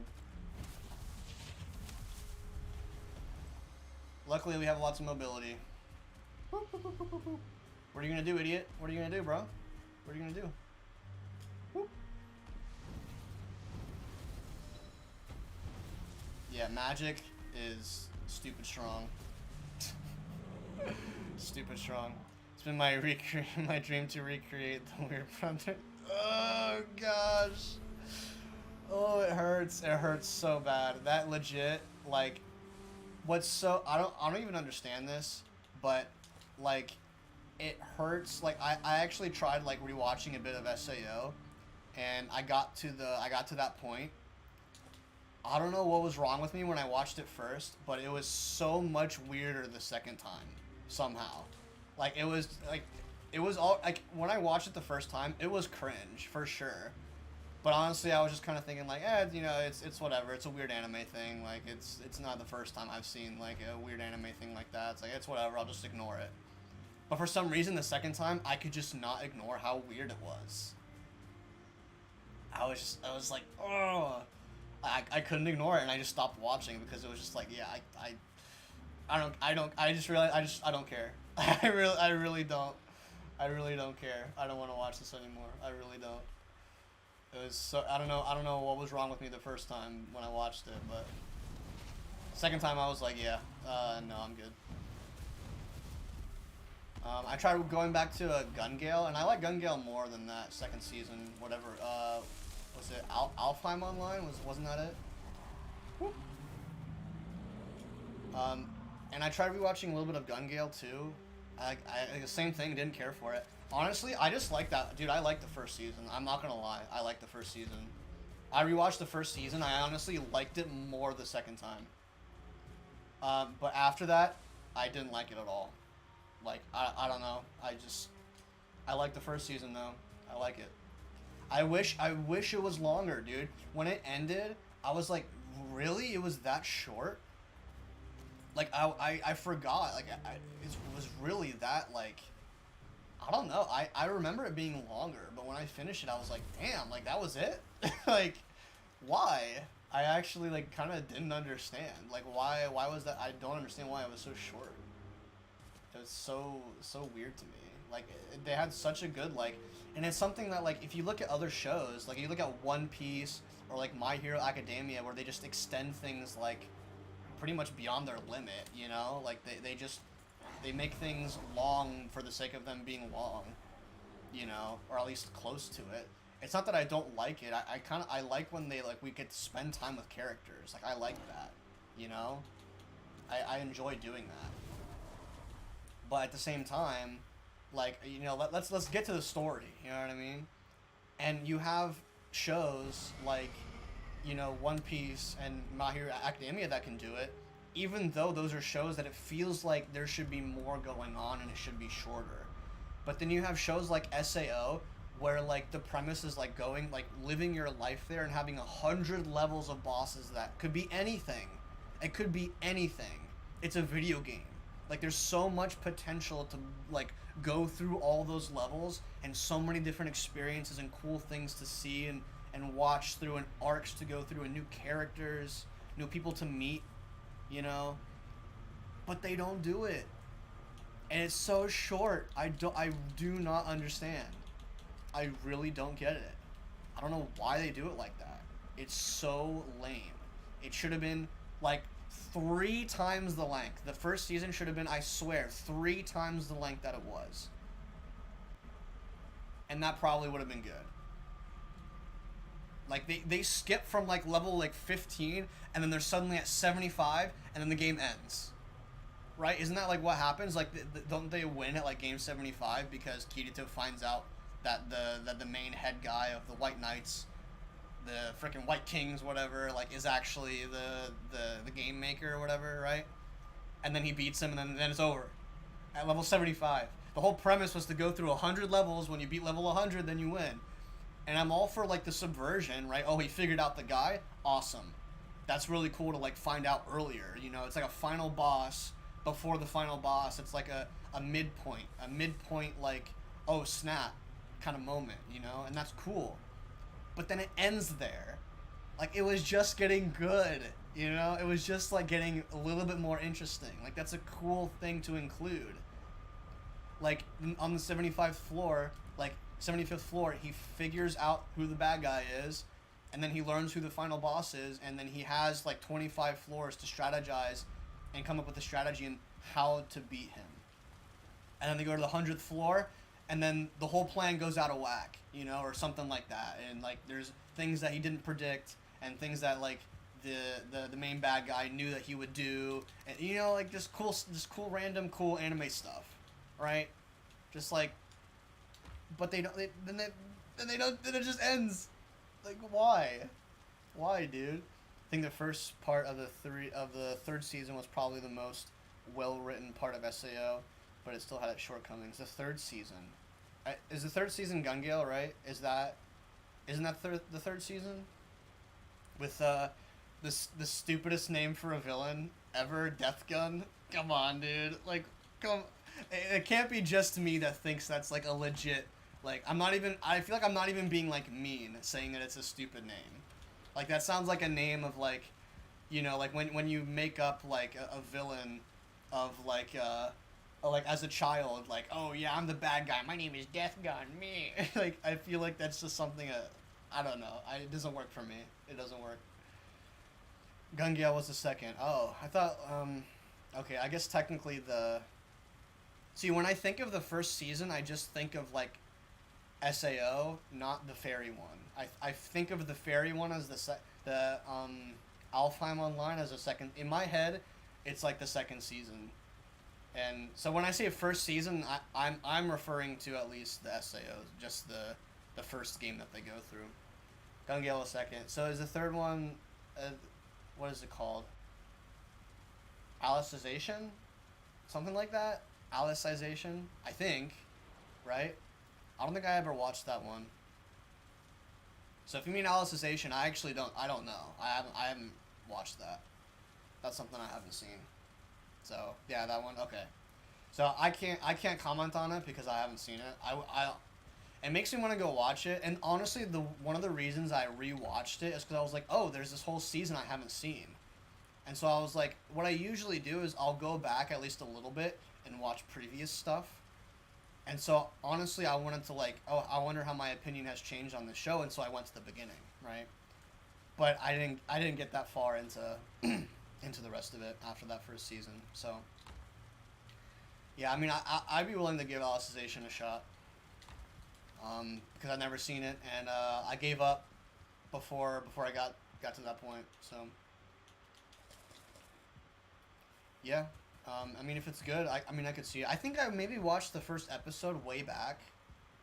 I remember weren't there like a couple kids that weren't the main characters? Like, I think it might work relatively alright as a standalone. Okay. That's a good sign though. I remember like it was like, I remember the animation being different, like really like better. Like just it didn't even look like the same animators animated it. This is just like off the top of my head. I don't really remember it very well. But like I remember the animation was better. It didn't even look like it was the same animators. It just looked like a different show almost. And there were like a couple kids that weren't like Kirito or Asuna or anything like that. That like lived in, like, it was maybe a game probably that they lived in. I don't really remember that much. That's the only thing I remember from it. I don't even remember Kirito and Asuna or like any of them being in it. I think I maybe just watched the introduction of the first episode or something like that. But I'd definitely be willing to give it a shot for sure. I could see it. I could see it being decent. You know, I could see it.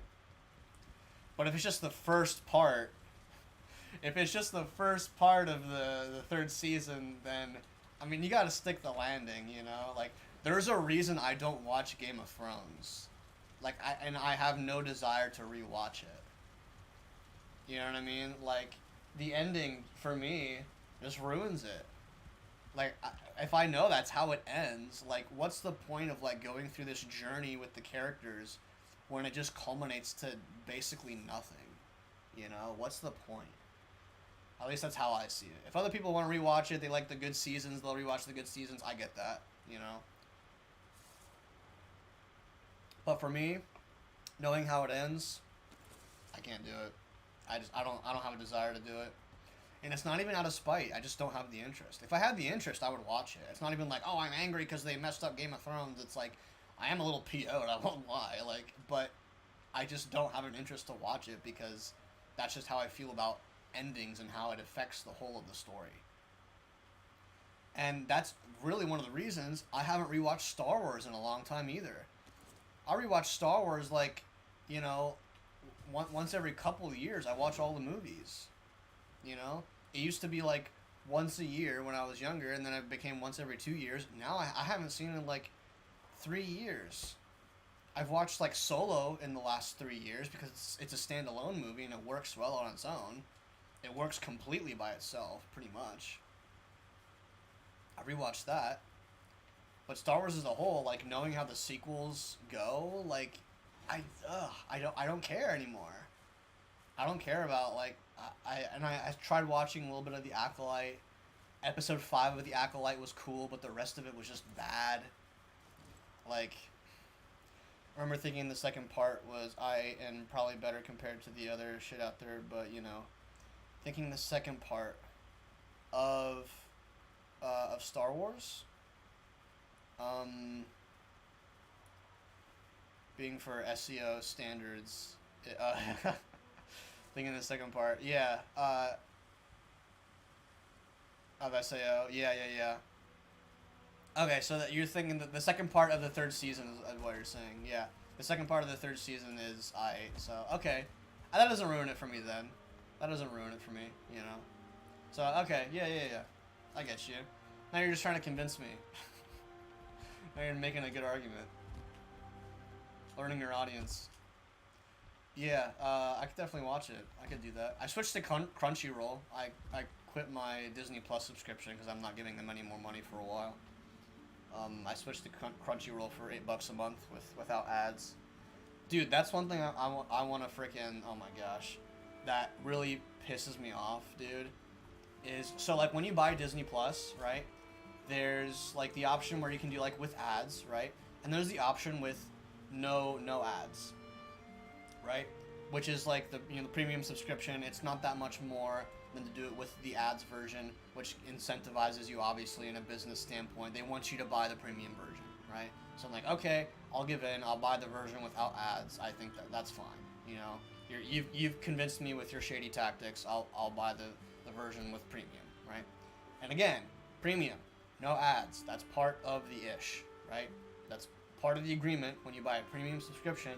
It says no ads. Guess what they play at the beginning when you turn on a show or a movie? And when I did this, and this happened multiple times, I thought there was like a glitch or like that I maybe bought the wrong subscription, so I went back and checked to see what my active subscription was. No, there was no problem. They played ads for other Disney Plus shows. And you might think like, oh, well, they played ads for their own stuff, right? For like just shows that are already there that you have access to, right? Like there was an ad for the Indiana Jones movie that was on Disney Plus. There was an ad for one of the National Geographic things that was already on Disney Plus. So it's like, okay, it's advertising for its own platform that you already paid for, so you already have access to it, right? So it's not like it's advertising for you to pay more money. You know what I mean? So it's like, oh yeah, but that's, I don't think I don't know if people like either I've just been living under a rock and I don't know if people have been talking about this at all, but I haven't seen it anywhere. But how like kind of messed up that is, because the reason why they're doing that is so that they can save money on marketing, right? They don't have to like. I'm sure there's some overlap between people who pay for Disney Plus and those that have interest in Disney, right? That's kind of an obvious. So instead of targeting people that have interest in Disney out like on YouTube or on Twitch or on like, you know, cable TV or whatever, or on websites, like there's already enough overlap that they want people to watch Disney Plus shows that have interest in Disney, that they just target the audience that has already bought Disney Plus to get them to watch more Disney Plus, because people are tuning out of Disney Plus. You know what I mean? And so instead of spending the money on the marketing on outside areas, they can just market it on their own platform. It doesn't cost them anything.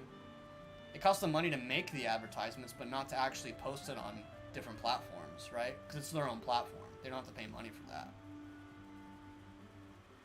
Like, dude, you pay for the premium subscription for no ads, and they think that it's okay to just put ads, even if it's for their own stuff, that it's not technically ads that you're paying for, right? Because you already have access to it. That's still stupid as hell, dude.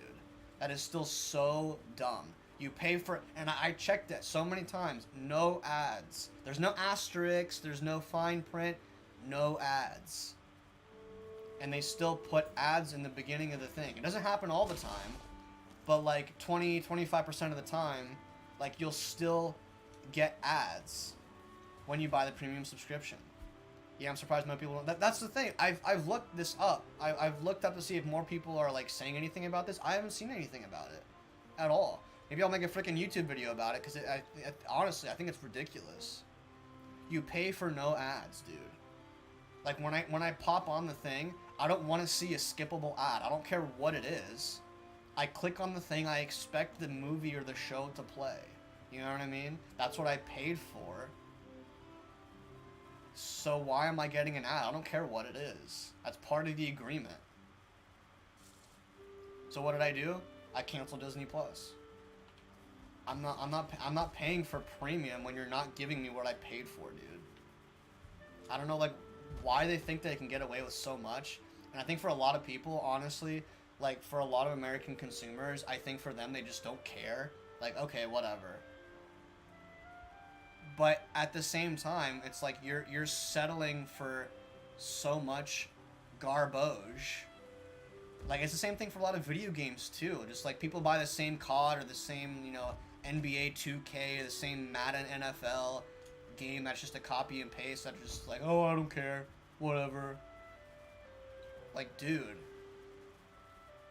Like on one hand, it's like, okay, like you're just living life, you're doing your own thing, whatever. But at the same time, also, at the same time, it's like, why are you settling? You know what I mean? Why are we settling for crap that we shouldn't have to settle for? As the consumer. You know, it's the same thing as like Disney, like insulting their audience because they don't like their show or their movie. And, you know, saying that they're racist or sexist and they don't like it because it has a female lead, when that's like not the criticism at all. That's not what people are talking about. People aren't talking about the fact that it's bad because it has a female lead. People are talking about it's bad because of the writing, because of the characters, because of the CGI, because Star Wars Acolyte had a $180 million budget and it looks like it was, you know, made by a high school green screen project. You know? Like that, it really looks bad. Like there are moments that it just looks bad that you think like, where did the budget go? Like, are they laundering? Where did the budget go? You know? Sail the high seas, perhaps? These high seas right here, these low poly high seas. Man, that's just moist thoughts for you. Just some moist thoughts. I don't know, I think it's so scummy. It's so scummy in my opinion. So shady. There's so many shady business practices and like in like entertainment right now. Like that's why I canceled Disney Plus. That's why I'm waiting till games are on sale. If they're not on sale and it's not worth it for me, I just won't buy them. Even games that I have interest in playing, like, I'm not going to pay a $60 premium AAA price when I know that it's not going to be good. You know? Like, even Elden Ring, that I know for me would even probably be worth the $60, you know? I'm sure once I started playing the game and I would enjoy it and love it, I'm confident that I will, to be honest, without even playing it at all. That I'd be like, oh yeah, I'm glad I paid $60 for this. Even then, I'm sure it would have been worth it, but most games aren't like that anymore. It's just not like that. You know? When I paid for $60 for Metroid Dread, that was worth it. I enjoyed it. You know, I still like want to go back and do like playthroughs in harder difficulties. I even started a harder difficulty playthrough recently. You know, like it's a game that it's like it's worth it. You know, it's worth it for me. And maybe other people have the same mentality when it comes to like COD games that are the same every year, where it's like maybe for them it's worth it. For the life of me, I can't figure out why you would freaking think that. I don't know why that freaking Frazzle Snacks, that would be your conclusion. But maybe I'm just like overblowing it, you know? Is it just me? Like, am I overblowing this thing? Like, that I should just let people spend money on what they want to spend money on and like not think about the, you know, the implications, you know, but it's just like I don't get it. I don't understand that mentality that you can just, you know, spend money on that just like it's nothing, you know. Maybe it's just people have the money for it. Just okay, sure, you have expendable income. Then yeah, so maybe it's not really a big deal. But for me, like I think about the implications a lot more. Like if Disney Plus can get away with that, you know, I think that's like when you have these small things that you can get away with, like the implications for the future, it's kind of like, yeah, I don't know about that. You know, it's not just about what's happening now. It's about like what that implies for the future, and what they could continue to get away with. You know, like I think that's when a lot of bad stuff can happen, right? Like you get away with things, you get away with things, you get away with things. It gets worse and worse and worse. You know, you do a little bit of weed, you get away with it, right? Like it's not going to affect your body that much. You know, but then you're like, okay, I can go a little bit further than that. You start doing other like narcotics, and you're like, okay, like this isn't too bad. I can do more, and then next thing you know, really bad shit starts to happen, you know? Like, I feel like it's a similar principle to that, where it's like, you know, a little bit, not a huge deal what's happening right now, but what it leads to, or what it potentially leads to, can be pretty dangerous, you know? Not that it will be, right? But there's a high potential for it, you know? You're opening the gateway for some bad shit to happen, you know? And I think a lot of implications of how, like, games are being released nowadays, and I think like there's at some point like it started to get better, you know, like there are quality games that come out. I think Elden Ring is a pretty good example of that. Like there are quality games that still get released, you know. But at the same time, like it's a diamond in the rough, you know. It's not the standard anymore. It feels like it used to be the standard for games and movies to be good, you know. But it's just like it's not. It feels like it's not that standard anymore, you know. I think it's just like, it's just the shady business practices that get in the way of the actual storytelling and the experience. People pay for the experience. You want to watch a good movie or play a good game. Like, that's why it makes money, because people want to experience that. You know, and then it just becomes like, oh, it's a game. It's a game, so people will spend money on it. It's a movie. It is a Webster Dictionary version of a movie, so people will spend money on it. No. Like, I'm not doing that anymore. BG3, Baldur's Gate 3 being the only good game to win all 5 major Game of the Year awards. I didn't know that, actually. I did know that it was the Game of the Year, like, outright. But I guess there are multiple categories, right? Like indie games and stuff like that. So, yeah, that's pretty crazy. They reported that winning awards was cutting into their development since they constantly had to send people to pick them up. That's really funny. That is so funny. Oh my gosh, I love that so much. That is so good, dude. I love that. That's great. They're complaining about winning. Like that is the recipe for success right there. Like you're so successful that it's annoying that you're successful. That is the true hallmark of success right there. You're so successful that it's annoying. That's great. I love that so much. That's amazing. I honestly, I gotta be honest, I didn't give Baldur's Gate its due diligence. I will have to. I'll play it on stream. I'll do it on stream. I'll start from the beginning. I won't goof off as much as I did when we did that the first time. I'll give it its due diligence. I can't even call it a second chance because I didn't even give it its first chance. And then I think Hasbro fired the staff that communicated with Larian, so they refused to make Baldur's Gate 4. Bro, that's crazy. So it's Hasbro that then is the publisher, right? So is Larian, I guess, is the game developer and Hasbro is the publisher, I'm guessing then. So they were, dude, is that true? Hold on, I wanna get my that's my video capture. Yep. I wonder how to get back how to display my computer screen. I thought it was this, but it doesn't seem to be working. I'll have to figure out how to get my computer display screen back up because I want to do videos on like topics like this because I think it's so interesting. I really do want to do that. I'll do like live streams based around this. I think it would be really fun getting into these topics because I've now really started to have like a far more vested interest in that. Yeah, since Hasbro owns Dungeons and Dragons. Oh yeah, I guess they do, don't they? Dang.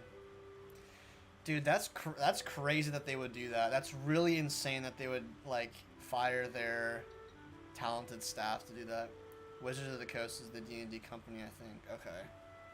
So I guess like Hasbro owns like the licensing rights, maybe, or I don't really know the inner workings of how that all works, but because Wizards of the Coast is a D&D company that created it. I guess Hasbro then owns Wizards of the Coast as well, maybe, right? Is that, did they buy Wizards of the Coast or something? And so now it's a subsidiary of Hasbro, maybe? That could be it. I really don't know. I'm just guessing. I'm sure you know a lot more about that than I do. Hasbro owns Wizards of the Coast, and WoW Company had to communicate with Larian. Okay, got you. That makes sense. Cool. Well, frick Hasbro then. They really, that's so like, oh my gosh, that's so crazy. That's so crazy that like, dude, publishers just, I think that's the problem, isn't it? Like the executive business decisions, like Disney and Hasbro and like other like game publishers, like I don't even think it's the developer's fault really. Or at least like it's not as much their fault, you know? I don't want to say like they're completely not at fault, but like at the same time, like I think like most of these decisions that the publishers and executive like business people are making is what's like really effing people over. Like it's effing everyone over. It's effing over the consumers. It's effing over the developers, and like as you know, critics. Like I think it's rarely a game studio issue. I would say so too. I would agree with that. I agree with that. I agree with that for sure. Cause like, I mean, the reason I think they would refuse to make Baldur's Gate 4 is like, it's because like they made the game they wanted to make. They told the story they wanted to tell, and that's it. They finished the product. They don't want to continue to extend the product's like life expectancy. Like they don't want to put Baldur's Gate on an ICU for the sake of putting it on an ICU. They want to wait. Like if they would make a Baldur's Gate 4, they wait for the next generation. They wait for the child to be born so that it can grow up into Baldur's Gate 4. They don't put the elder on an ICU, you know, and like just suck up all the blood from this, you know, poor thing that has already lived its life, you know. And I think a lot of publishers just like don't get that, right? Sequels work, you know, sequels work, but there has to be an actual story you want to tell, not for the sake of extending the life of this IP for the sake of monetary gain. That's not how you do it. Not to say that that's impossible. Like, okay, we want to extend this story because we want to make more money. Let's make it work. And I feel like people have probably made it work before, to be honest. I don't know any personal examples of that, but I'm sure that's happened before. You know, I'm sure that's what Shrek 2 was. I'm sure Shrek 2 was like, we need to make more money on Shrek, guys. Let's make a story that works. And they said, here's a story that works. And it worked, you know? Honestly, that's what I feel like probably happened with, like, Shrekkers. You know, I'm sure there's other examples of that, too. You know? I'm sure Kung Fu Panda was like that. Like, they were like, okay, we want to make more money off of this Kung Fu Panda thing. People really like the first one. Let's make another story that works. Oh, here's a story that I think could work. You know, but it's an actual story, and they made it work, you know? I feel like I don't know if that's actually what happened. I you know, definitely might not have been, like, how that actually came to be, but I wouldn't be surprised if that's actually, like, what happened, you know, if that's the story. That it was monetary gain first, and they just made a story around that, you know, that worked. It's not my personal favorite, but I thought it was fine, you know? I think Shrek 2 is fine, and I think that Kung Fu Panda 2 is fine. I don't have any problems with them. There are movies that I could watch again, you know? With, like, other people. Probably not by myself, but, like, if other people want to watch it, like, I'd happily watch it again, you know? No problem with that. So I'm sure there's instances where that was, like, the main motivation, but they still were able to make a product that people liked, right? Even if the motivation was, like, monetary gain, if people liked it, then people liked it, you know? People enjoyed it. Good. That's what we want, right? Like, that's the point. Like, we want products that we enjoy. That's the idea, isn't it? Like, that's the whole reason we buy games or watch movies, or, you know, like, it's entertainment. That's the point, you know? So, yeah, I just wish that there was more of that mentality from publishers, because it seems like they just don't get that. They approach it from a business-only standpoint and suck dry the actors and the writers and the voice actors and the developers and the directors. Like, they just suck them dry when there's no story to tell, you know? And there's no more potential. And then eventually, when they figure out a story, then yeah, tell the next story. Go for it. But that's not like 1 year down the line, 2 years down the line, even 3 years down the line. That's past that. You know, 3 years minimum. For me, that's how I kind of, that's probably my baseline, you know? 3 years down the line, that's when you can, you know, tell the next story. That seems pretty reasonable to me. You know? But I guess most publishers, most studios, most executives, business executives just don't, like, they don't get that. They don't get why people buy the stuff we do sometimes, you know? I don't get it. I don't get how they don't get it, you know? Anyway, that's that rant for today, I think. I wanna there's some videos that I might want to, like. I'm not gonna become a react streamer, all right? I'm not gonna do that because I have my own opinions, but I would like to, like, there's some videos that I've seen that I want to actually bring light to. Like, there's this one video about I think it's the guy who made Fallout, the Fallout series, and he talks about some of, like, the, like, pretty candidly, some of the issues about, like, game studios and stuff, and it's something I want to, like, watch. I mean, I think it's something I have on my watch later, that now that I'm, like, talking about this and I have, like, vested interest in this, like, I think I might want to watch something like that on stream. I think it would be pretty cool. And then we could, like, discuss and talk about it. Hey, maybe get you guys on a Discord call. We could do it on stream together. I think would be really fun if you're down to do that.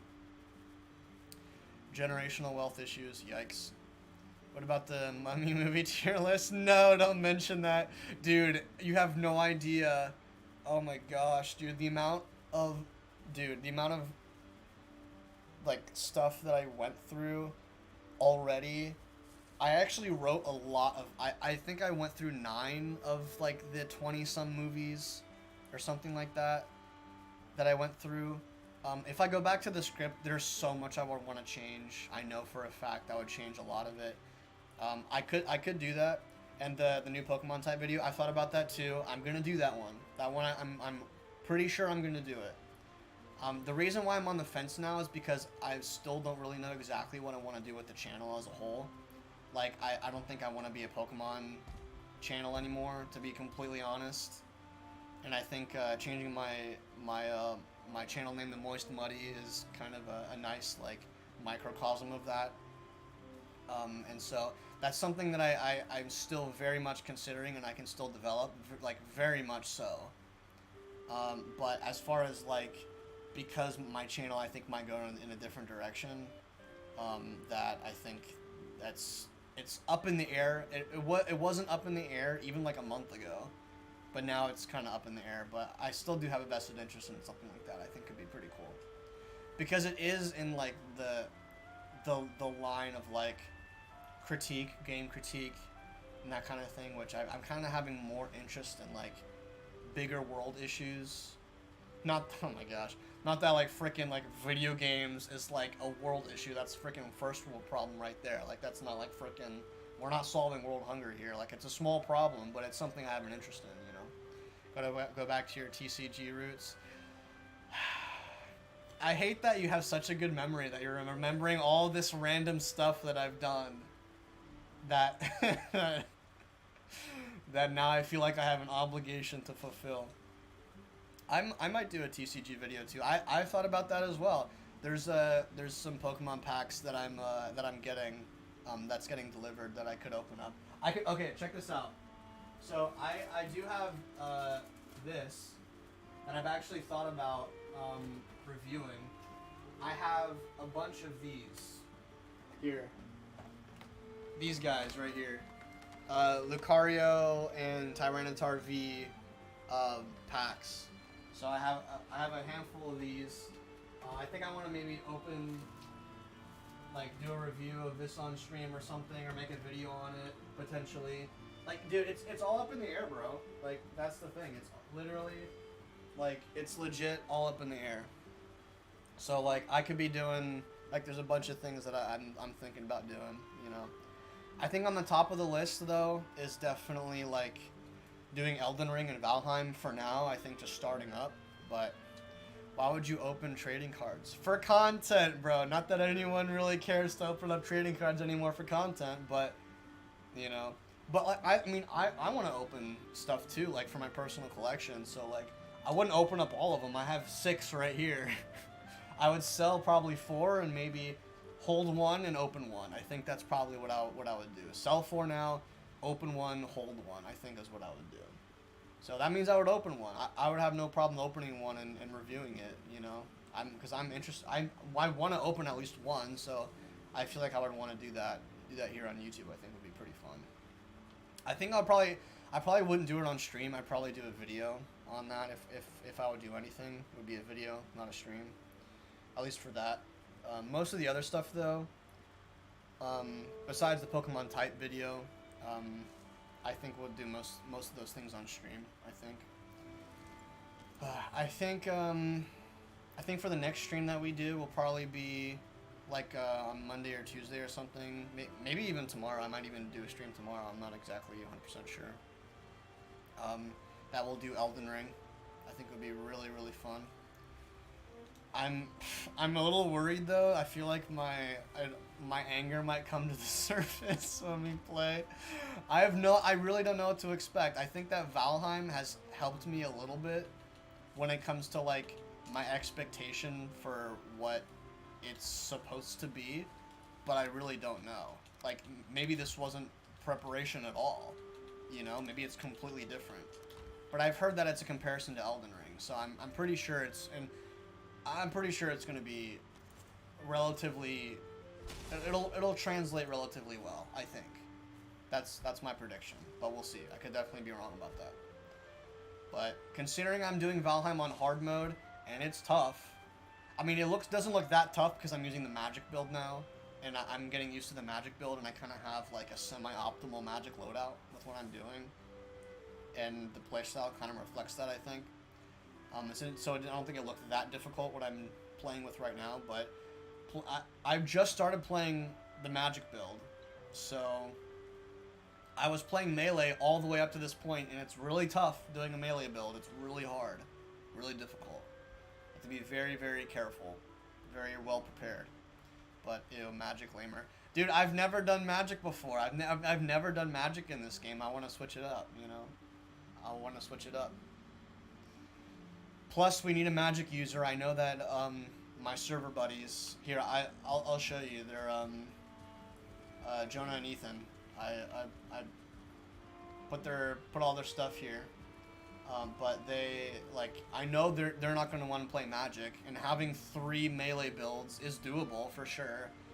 But it's going to make things so difficult. Like, if I don't play magic and support them with magic, I really feel like when we get to the Ashlands, even in the Queen fight, honestly, which is the next thing that we're doing, like, even in the Queen fight or the Ashlands, they might just be like, I don't want to play anymore. Like, I can't. I'm good, Like, it's that intensive.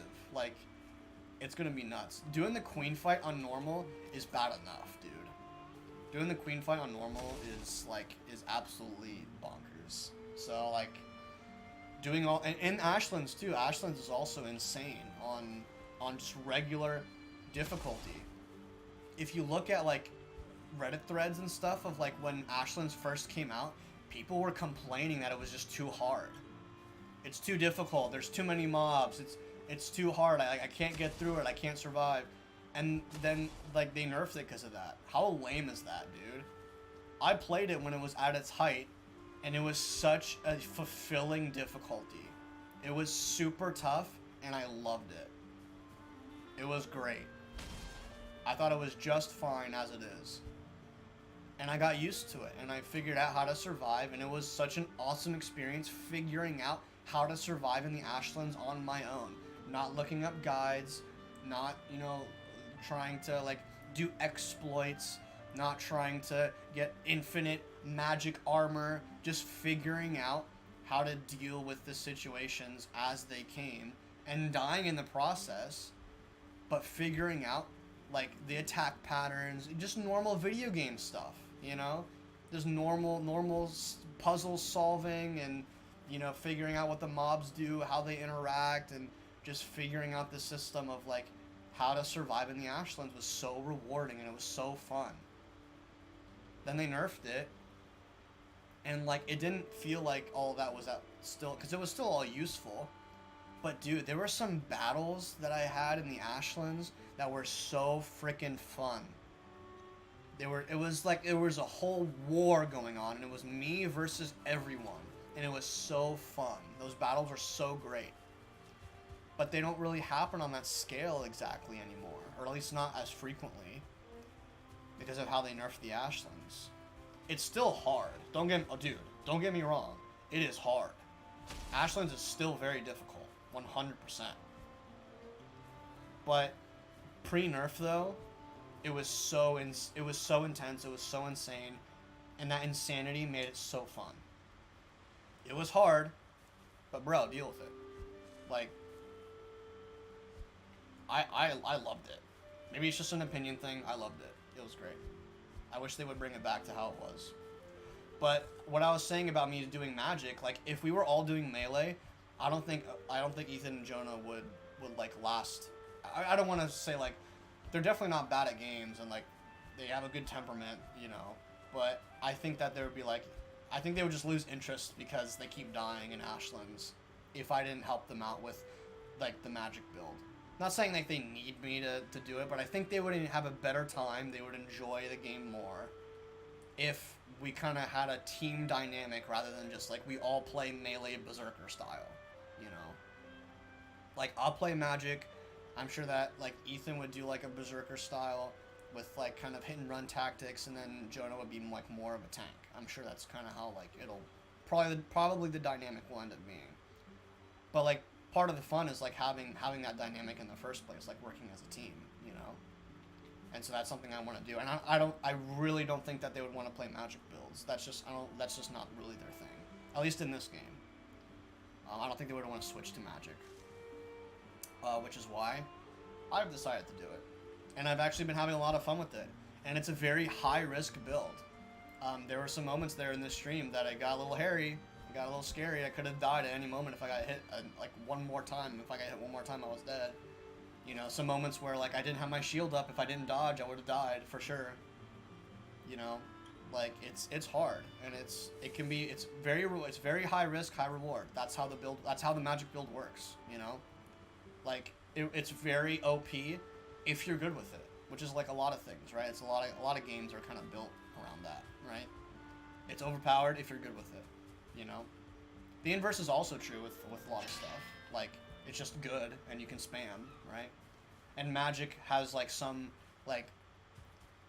spam at first, right? If you have high eater, but you can't spam it because your Magic meter goes down, so you can't really spam it. You know, so on that level, like it's actually not even a spam build because you have to manage everything. You have to manage your shield barrier. You have to manage your stamina. You have to manage how much health pool that you have left. You have to have enough health percentages in order to get the shield up. If you don't, then you can't even get up your shield in the first place, you know? And you can't spam your Magic. You'll lose all of your meter. You can use all of your meter if you're in a good position, but you need an opportunity to get your meter back over time, so you can't spam all of it if you need to get your shield back quickly. Stuff like that. You know, it's a management system, right? And so it's not spammable. It's really good if you're good with it, you know? It's a glass cannon build, pretty much. So, I just know people think Magic and summons are busted in Elden Ring. I probably, for my first Elden Ring playthrough, I probably won't be doing Magic. I'm probably going to just be going, like, straight melee, most likely. I could definitely see Magic and summons being busted. But what I usually end up going for a first playthrough in anything is just, like, regular melee, you know? Maybe something that's not a sword, like maybe like a hammer or something for like a little bit of variety. That's not just a sword and shield, you know, for sure, is something I usually end up doing. But I usually still end up going like melee, you know. So we'll see. I really don't know what to expect. We'll see how it is. But I'm interested in seeing like what it's gonna be like. If it's gonna be a long game that I'm gonna go through, or if it's just gonna be a once and done, like, you know. But I love Valheim. I spent $20 on this freaking game, and I spent so many hours playing it. It's kind of ridiculous, actually. I'm beating it on hard right now, and then on very hard will be later. Dude, I wish you guys would play it. I want you guys to play this game so bad. $20, come on, all three of you. I'll buy it for you, bro. I'll buy it for you, Acer and Ashtak, bro. I'll buy it for all of you. If we can all play it. It'd be so fun. Love to do it on stream with you guys. It'd be so freaking fun, I think. Maybe I'm wrong, but I think it would be a good time. I think you guys would like it. I think it would be hilarious seeing you... I think it would be so funny seeing you guys, like, struggle in certain moments. Because there's some, like, oh shit moments in this game if you've never experienced it before, you know? Or even if you have experienced it and something surprises you, you know? But, like... especially for those who haven't experienced, like the first time you come across a troll, or first time you find an abomination, or first time you fight a Draugr and he hits you on accident, like, there are so many things that, like, it's so great. It's such a great game. Not even finished, and it's so good already. I love it. I love it so much. Can't wait till it's finished, till the new biome is out, and then the game is done. I think it's just one more biome, and one final boss, and I think that's it. Unless Acer was truly interested, I think you'd regret it. I could see that. That's something I actually was like just thinking about that. It's like I think if anyone would like not really like get into the fold of the game, it would probably be Acer. I think would be the least likely to enjoy this game probably. But I could see it. It's I would say it's a 50-50 probably. Yeah, I would say for Acer 60-40 maybe. 60-40. Not in favor of enjoying it. I'm not sure. Definitely worth talking to him about it though. We'd have to see. But dude, literally, like honestly, bro, if it means that I have to buy the game for all three of you, I'll do it. Like, and I'll put my money where my mouth is, and I will do it. If you three say that you're interested in playing, I'll buy it for you guys, dude. I'd imagine it's likely we'd find a way to make it unenjoyable. Well, hey, that's how I treated Baldur's Gate, dude. I'm sure that you guys were in pain watching me play Baldur's Gate 3. Which I did it on purpose, so if you guys make it unenjoyable, I'm sure you'd be doing it on purpose. We'd rush the Ashlands until we call it for the night. To rush the Ashlands, you have to rush the Mistlands, and you won't be able to do that. You can try, you go for it, dude. Hey, if you can do it, go for it, but you won't be able to. I'm just saying. I'll tell you how to get there, so that you know like what to do to be able to do it, and I'll tell you what to do. You just have to do it. Okay? It's not. Hey, I'm not gonna. You guys can give it a shot. You can rush the Ashlands, give it a shot.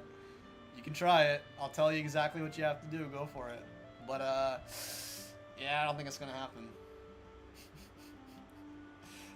It'll be fun to watch you try though, for sure.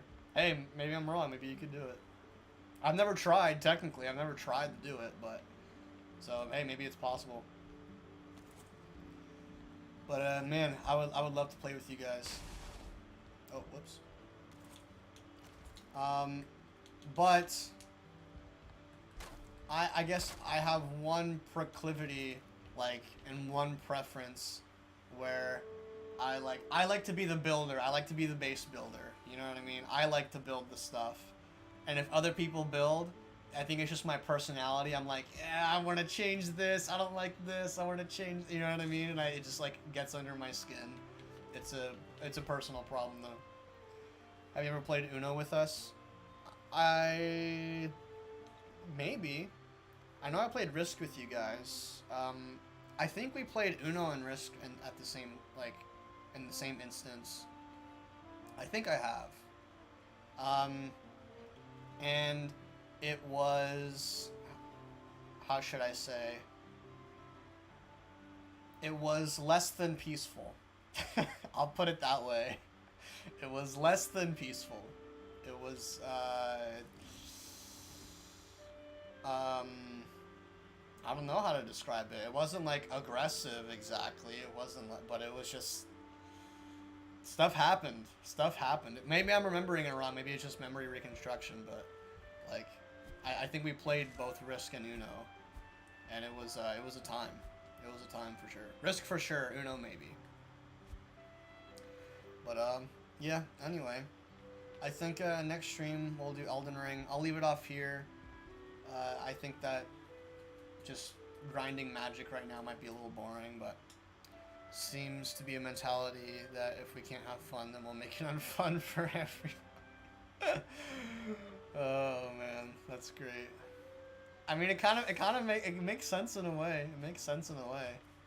Hey, that's what I did with Baldur's Gate too. Remember? I'm sure you remember that. So I understand. I understand wholeheartedly. But it's worth a shot. It's worth a shot at least. At least I feel like it is. And you guys can play it on PC too. You don't have to play on like other, and we can cross-platform. It's something that has cross-platform over all platforms. So that's one of the advantages of Valheim. Is we can play together, no holds bar. Not an issue. Which I think would be pretty cool. I think it'd be pretty awesome. It'd be pretty fun. It's a good time. So I think I'll probably leave it off here. Just, I guess, wanted to just do an introduction, see who popped in. And I appreciate you popping in, Bunlop. Really appreciate it. And hopefully we'll get some of the old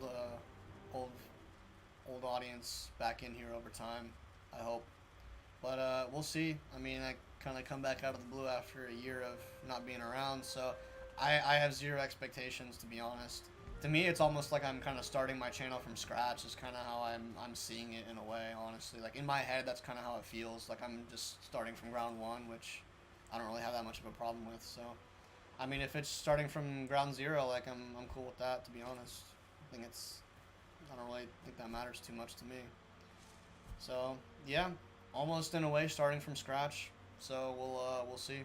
Just pull an audience and shut up. I don't want to hear it. Yeah, definitely the same interest for sure. Definitely, yeah, definitely an audience that would love to watch me die in Elden Ring. I think that makes a lot of sense. You know, Animal Facts 2, Animal Facts 3.